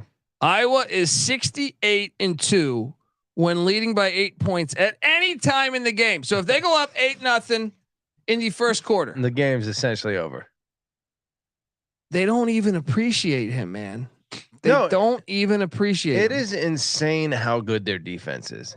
Based on how bad their offense is, when you look at their defense, and look, I'm not going to say that they have a vanilla, like non-exotic defensive approach, but it does seem like they are just so well coached that they don't have to dial up, an exotic scheme. I love watching them, dude. They just play fundamental, amazingly great defense. This is what happens. You can't move the ball. You invite. This is why you go 3 and out every time. Look, I love fantasy football, but I have a theory that fantasy football ruined football, and the fantasy football people came into loving football. It was like pandemic. Yeah, way worse than COVID. Yeah, we should have we should shut down the fucking streets for years. All right, and now they think everyone should be scoring. And they hate watching Iowa, but there's a if true football guys know, I really believe this. Yeah. If you watch Iowa, especially obviously the defensive side of the ball, it's and special teams. It's awesome. There's a beauty to watching someone make a tackle and not miss a tackle. There's a beauty to someone taking a great pursuit angle and a whole team like limiting the amount of running space that a runner has. If you can watch that and appreciate that, then yes, Iowa plays a phenomenally beautiful football. And Jamie Moore makes a funny point. He goes, "What about when they're down at 8?" I'd have to dive into that stat. Touche. I bet you it's not as bad. Because I've seen Iowa be down like 10-0 and then get like 2 pick sixes. I bet you it is as bad, but I bet you they're up 8 far more often than they're down 8. I'm just saying the win record will. They did have a stat that Kirk Ferentz since 1999 when he came on board as a head coach is the number 5. Iowa is the 5th most one possession games of any team in all of college football. I'd be curious to see who was playing closer football games than Iowa during that time, but that's his specialty, winning close football games. And there's also no coaches that have been there since 1999. Yeah. So you got like a flux of different styles and coaches and all this shit. That's so true. it's kind of misleading. I did eat shit. I mean, first off, I did cash all over that money line Iowa play, but I did eat shit on Ohio. The Bobcats, I was sold on Ohio. This is the MAC being the MAC. Yeah. You guys sold me Rocky on Lombardi. Rocky Lombardi. It's tough to fade Lombardi, even when he's been in college 37 years.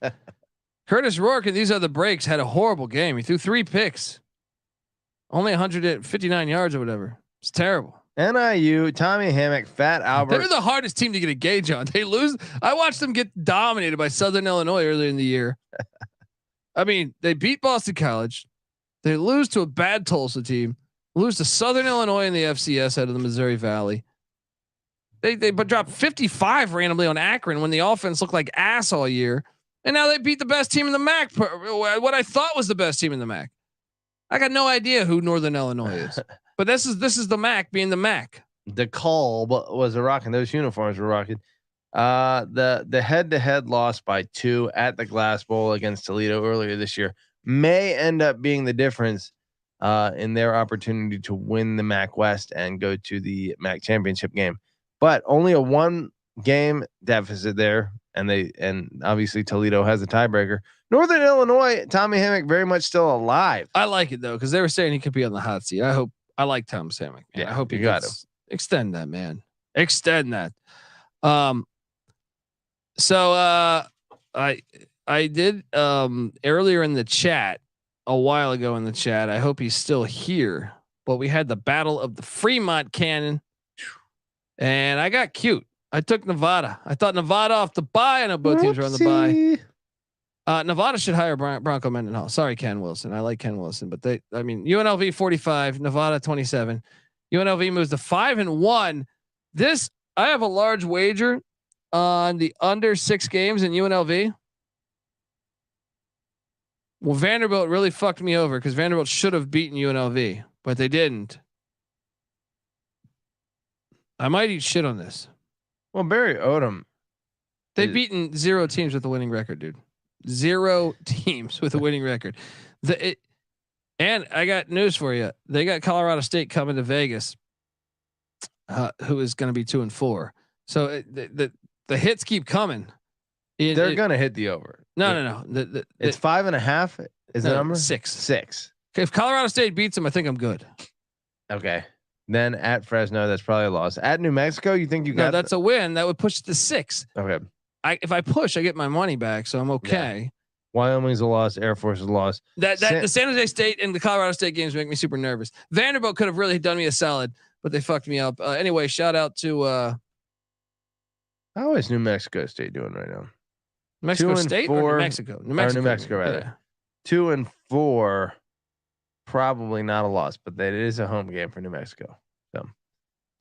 No, New Mexico's ass. At best, you're UNLV is going to beat New Mexico. Yeah. San Jose State, we laid the 7 with San Jose State. They won 52-24 against New Mexico. Shout out to Brent Brennan for finally getting a weak opponent on their schedule. Louisville Pitt, Patty C. Let's get to it because, as Louisville fans will say, Colby, they talked a lot of shit to me last week after I said Louisville would lose to Notre Dame. And then Louisville beat Notre Dame, but I knew, so I was wrong on the Louisville Notre Dame game. And I'm a guy that has my biggest wager of the entire college football season is Louisville over 7.5 wins, and also Louisville. Oh yeah, let's get. I'm gonna cut you a little break here because I called this though in fucking February. Yeah, you've been on Braum and Louisville, and I'm pretty impressed with your call here. Now, upon further review, as we got closer to the season, I looked at that schedule. I said, yeah, that's actually pretty damn manageable. And they've done a great job with it. They had a lot of chances tonight too. The rain hurts Braum teams always. It was bound to happen at some point.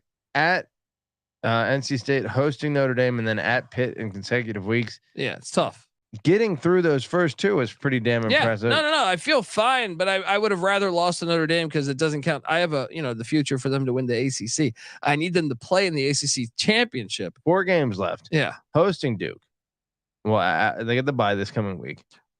Nice. The bye is chance. good. Yeah. Hosting Duke is interesting because of the Riley Leonard situation. Yeah. I still think you have to favor Louisville, but I don't think it's a win by any means. For sure, win by any means. I think Duke looks really good. Yeah. And then I do think they should be favored against Virginia. They'll probably Virginia beat the Tech. Hokies, but neither of those games are absolute guarantees. But they should. I think they'll win those. They'll win those. Yeah. So if they win those, I'm just gonna go ahead and say they beat Duke. They're in the ACC championship. I think probably. Miami's lost to. What does Miami have left? Because Miami has 2 conference losses, right? Yes. Miami still has to play at Florida State. And they have to host Clemson next week. And they play Louisville later. Louisville, yeah, doesn't really have to worry about that game. No, Louisville's looking pretty good. And Duke and Carolina play each other. So that's 1 loss. Yeah, it's looking like Florida State, Louisville in the ACC. I mean, it still could be Carolina or Duke. We don't want to. But, yeah. I mean, look, I took Pitt today, folks. I didn't bet it because my future on Louisville. But I said this all offseason. I said, no way Louisville beats Pitt. Now, Narduzzi's team is off a bye, too. They're the perfect type of team to fuck with a Brown type of team. And you throw some rain in there. Oh, you throw the rain in there, it's even better. It's even fucking better. So, yeah, I don't know. It's and I agree. Kip C says Duke needs to drop a bag for Elko. They do. They certainly do. Yeah.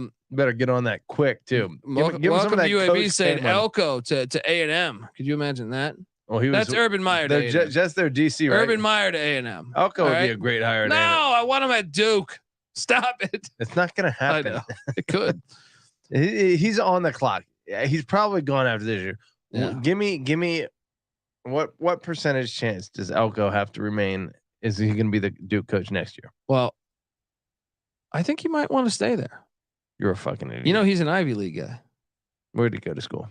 I think Harvard, maybe somewhere in the Ivy League. He played DB in the Ivy League. Okay. He's got an appreciation for academics. Well, his buddy, one of his best friends is Dave Clawson. Clawson, people came calling. He stayed at Wake. Just saying. Elko seems like he's headed toward big time. Just saying. And he's already been at A&M as their DC. He's gone after this year. He is the next fucking A&M. Urban Meyer. If they can't get Urban Meyer. That's not a sexy hire for if Texas is winning. Fair enough. They got to get Urban Meyer. Well, if Duke goes 10-2, that is a sexy hire. Look, we're going to start a war with a random country just so they can get Urban Meyer. Just who A&M can get Urban? Yeah, the oil tycoons. They're going to start a war. You got to read into this, man. Colby's read Diaries of the Economic Hitman. I read that fucking book. All right. Iran, watch out. The second chapter. Texas A&M wants Urban Meyer. Second chapter is college football. College football war, the war zone that is college football. I did hit on Georgia State against Marshall. Marshall's a little too one-dimensional. Nice win for Georgia State, even though 7 people were there. Why does Atlanta not support Georgia State? I don't understand it. Because they have Georgia Tech that they don't support. I'm so confused though. And Georgia is really Atlanta's Atlanta's team. A weird city. I know that the Bulldogs are there, but why don't you just support other college football? It's ridiculous that Georgia Tech isn't a dominant program. You are in the state of Georgia, which has a shit ton of talent, and Atlanta in particular, which has an absolute shit ton of talent. Yeah. The academics, maybe. The Adidas, like go to Nike, do what you got to do. Get it's just weird though. I don't understand it. Yeah. Like I know the stadium is not like technically on campus, and I get that, but it's weird. They should be the 90s Georgia Tech at the very least, if not the 60s, which was like national championship level. Well, why can't they root for more than one team? Welcome to UAB. Saying Atlanta is a UGA city, but I'm saying like they should have a mid-major team. Come on. If you're in a city, how hard is it to steal like Cincinnati? And the whole state of Ohio is Ohio State, but Cincinnati is able to put together some pretty good crowds, just because they're the home team. Now, with no history compared to like Georgia Tech. Georgia Tech has been a pretty good. They had a championship in the last 33 years. What we're saying, why does LA not support UCLA? See, this is a different theory though. That's also a great question. No. I can break this one down. Me and Randy Cross. Well, that's the stadium. Yeah. No, but he's a UCLA alum. He grew up in the Valley of Los Angeles. I believe his father was an actor. And we were talking about this, but it's like Miami. The world got smaller from our parents' generation to here. You go watch like UCLA games in the 80s. the 70s. It's actually like fucking packed. Lit. Even Stanford games too. Yeah. Cal. LA has become like a European city, man. It really has. There's so many people that don't live in LA that like, how many of our friends are from Los Angeles? I've been here 20 years. Yeah. And I can name like on like a handful of people that are born and raised from LA. Yeah. Right. It's a super transient city. Yeah. That's part of it, man. That's got to be part of it. Yeah. Just saying. Yeah. And on top of that, but Atlanta doesn't have that. I've been to Atlanta.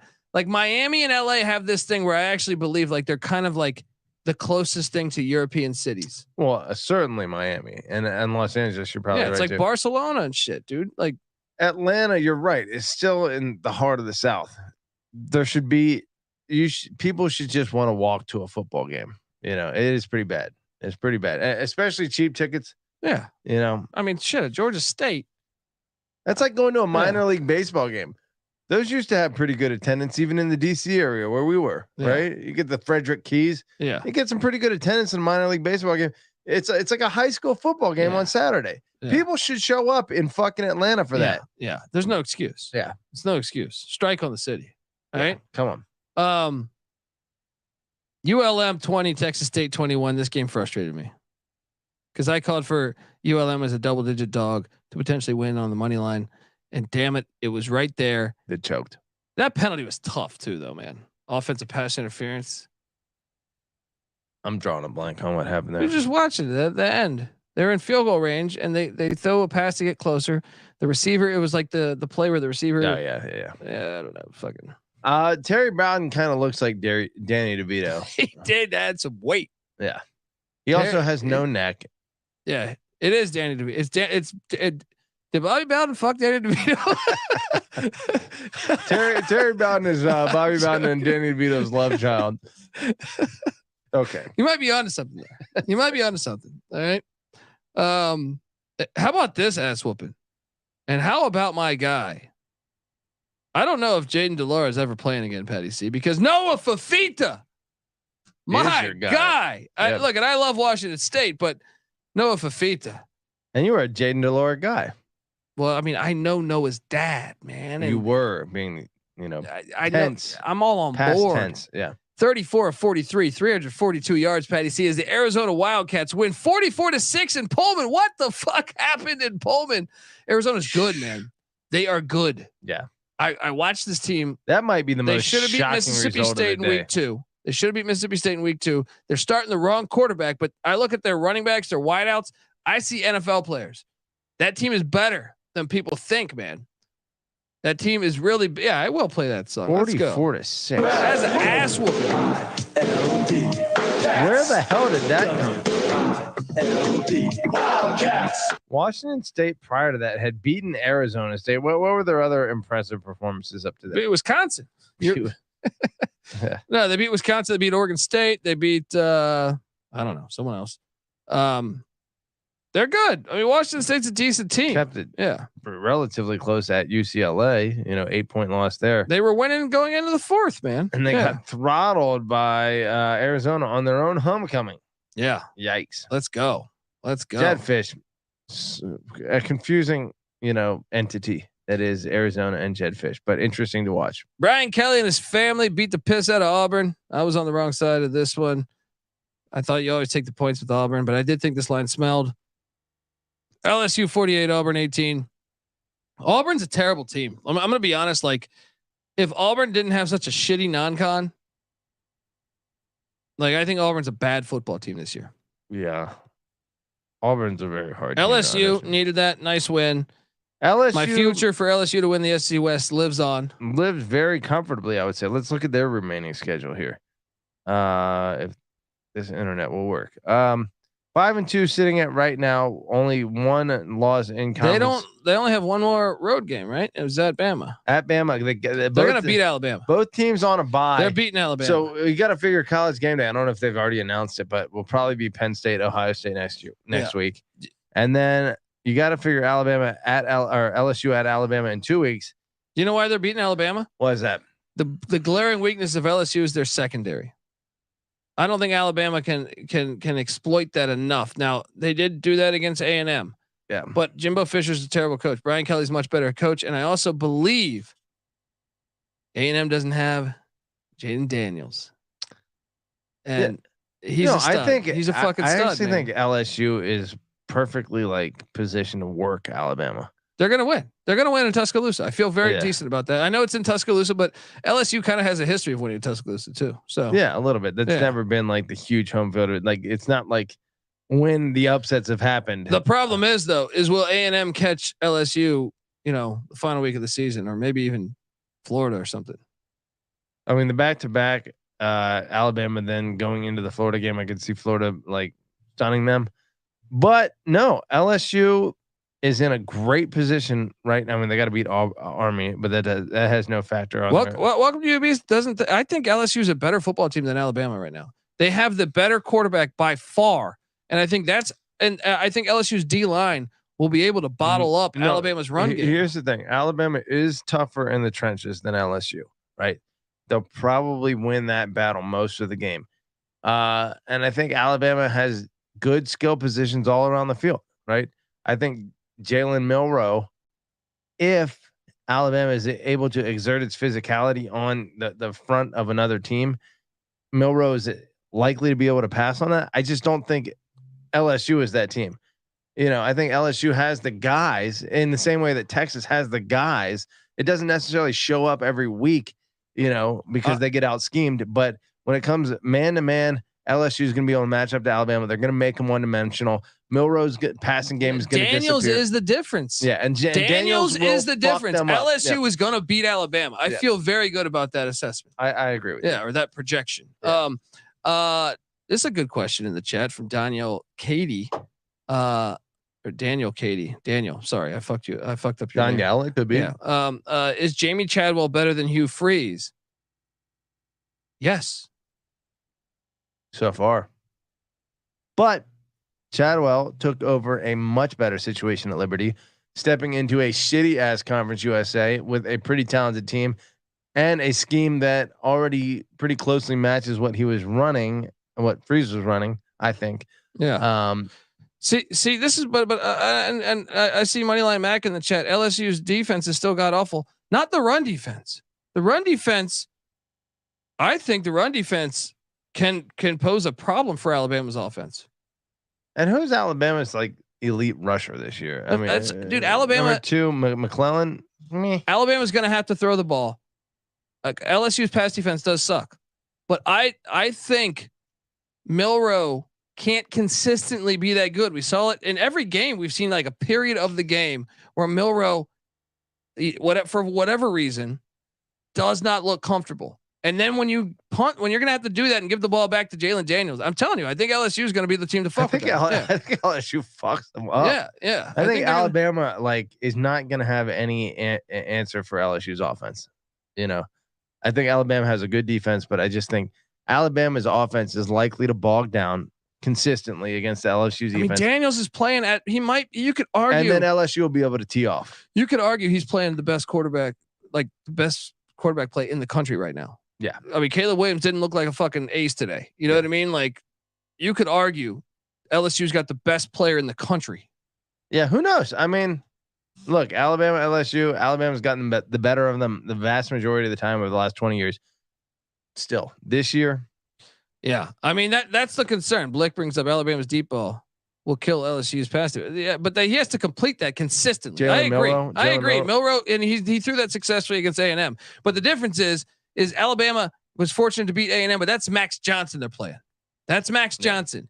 Jalen Daniels is a fucking stud. Man. I think other teams have to crowd the line of scrimmage because they're being physically dominated by Alabama superior. No, but A&M's got a good D line. They do. Yeah. And A&M, whatever it was, Alabama didn't like hang 100 points on. What was the final score of that game? Like 26-20? Yeah. No, I mean, Saban even thought they should have lost it.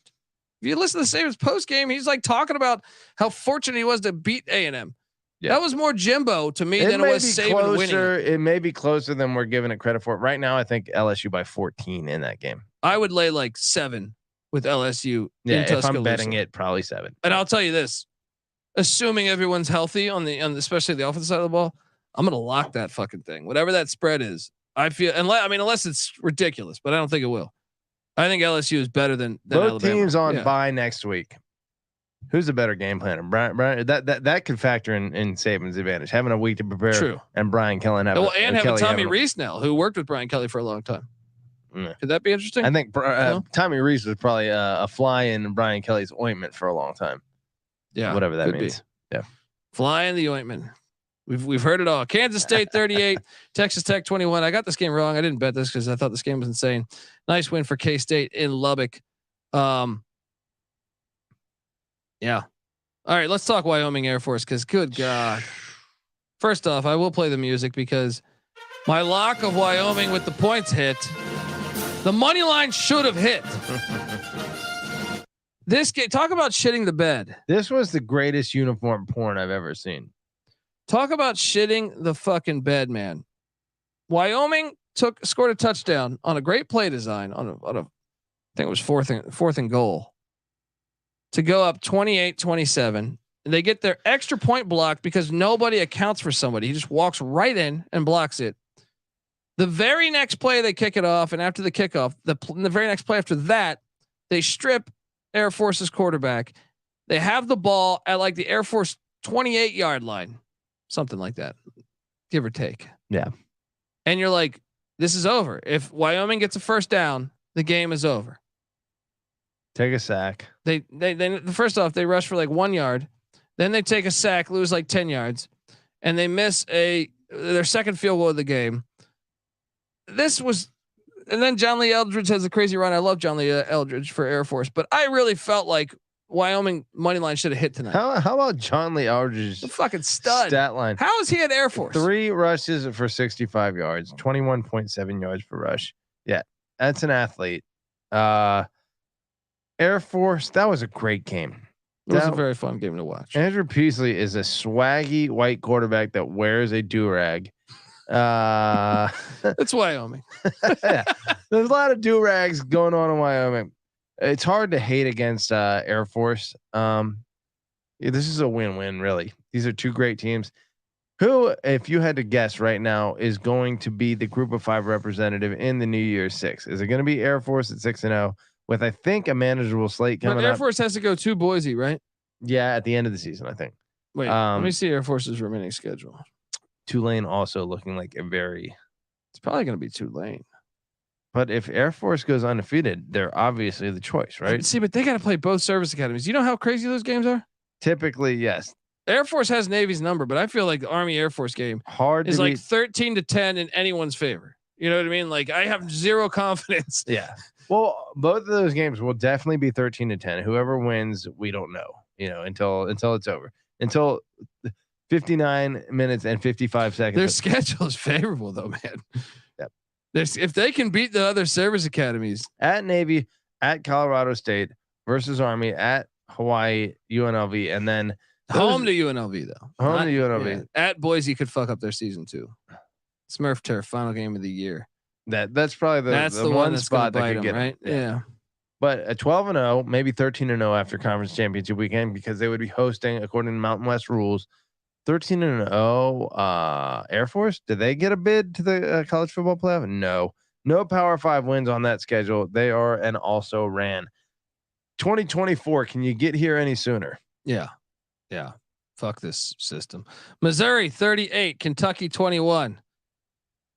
Kentucky still counterfeit. Devin Leary sucks. I told you guys this. I told you he's not good.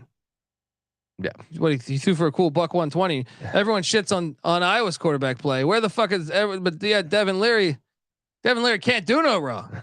All right. Big win for Mizzou. My Mizzou over, which by the way, I got to find that tweet of someone calling me an idiot for taking Mizzou over 6.5 wins. I think it was, did that already hit? No, it's 6-1.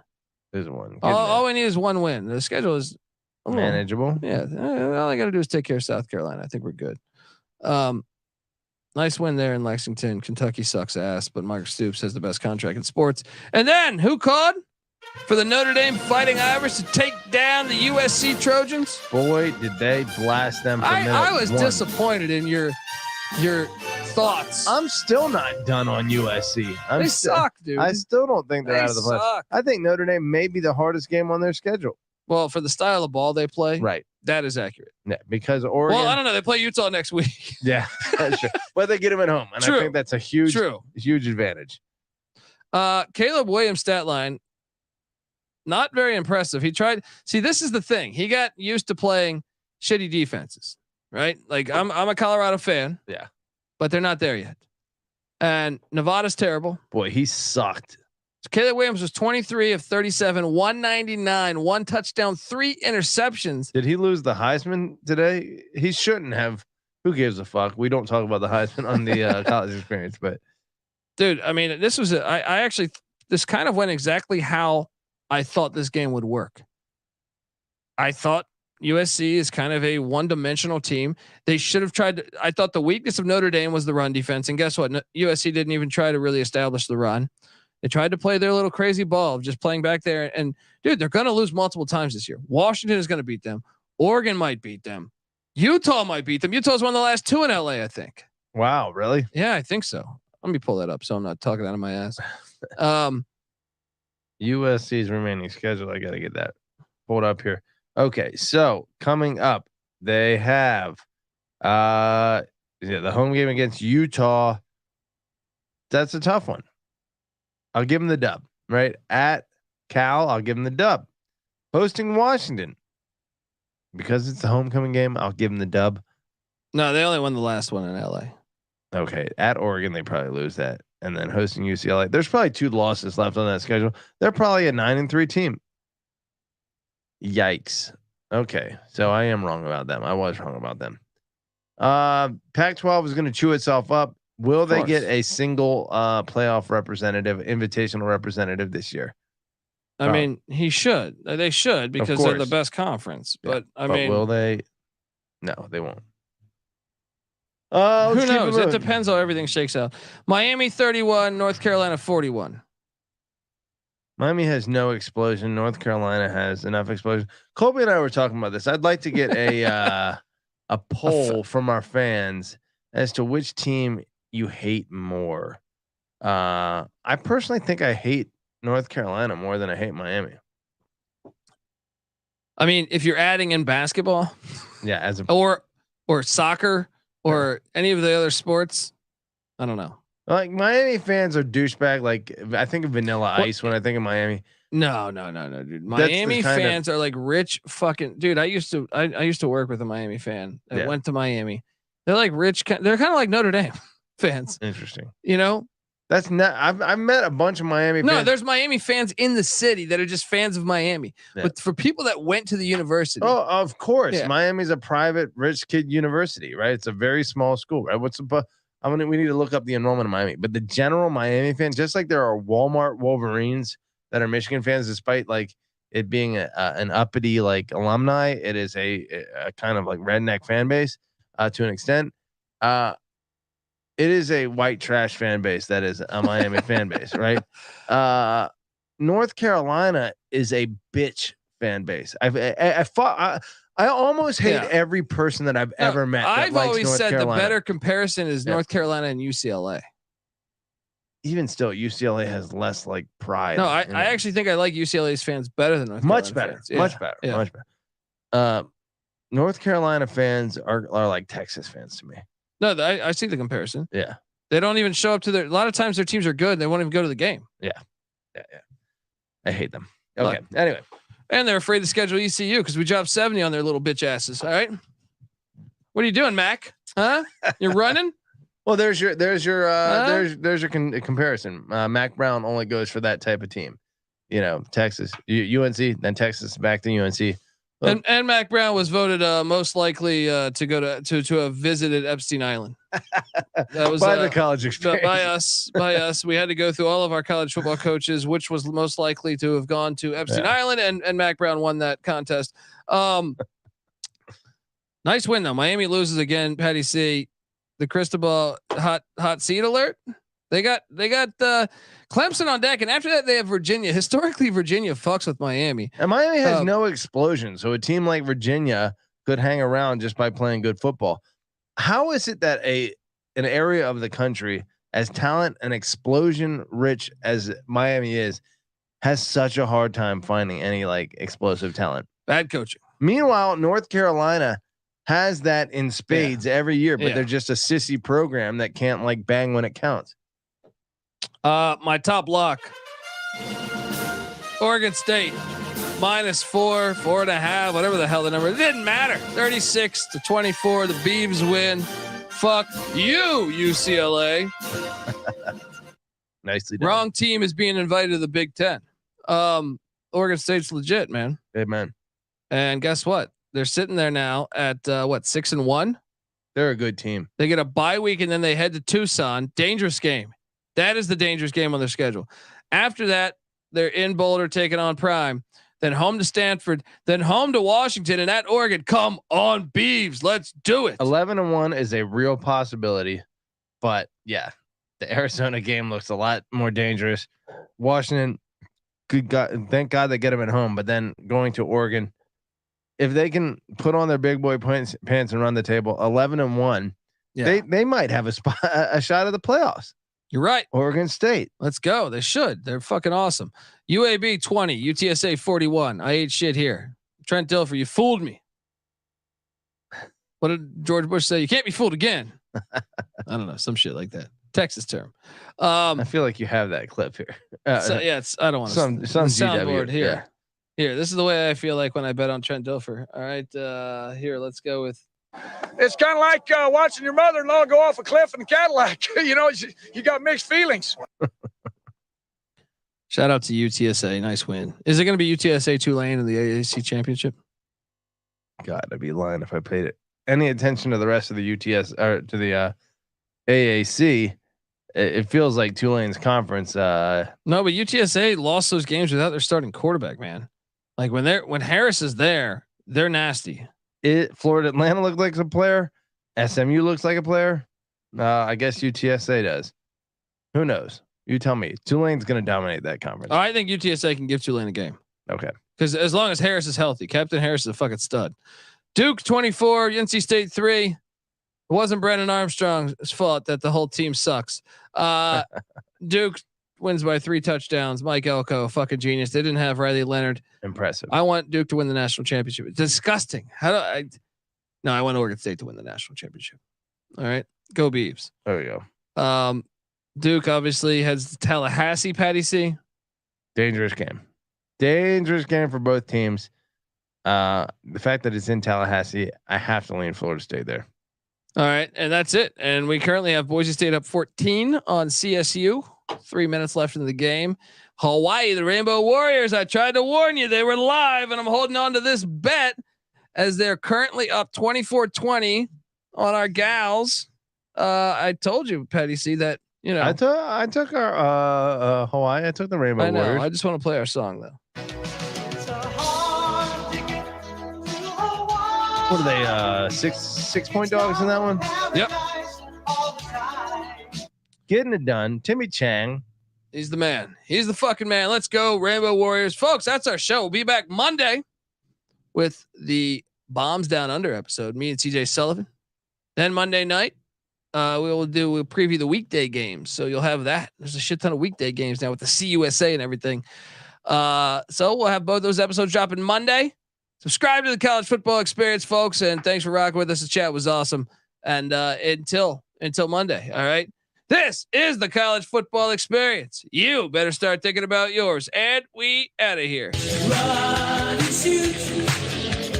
We can really run and shoot.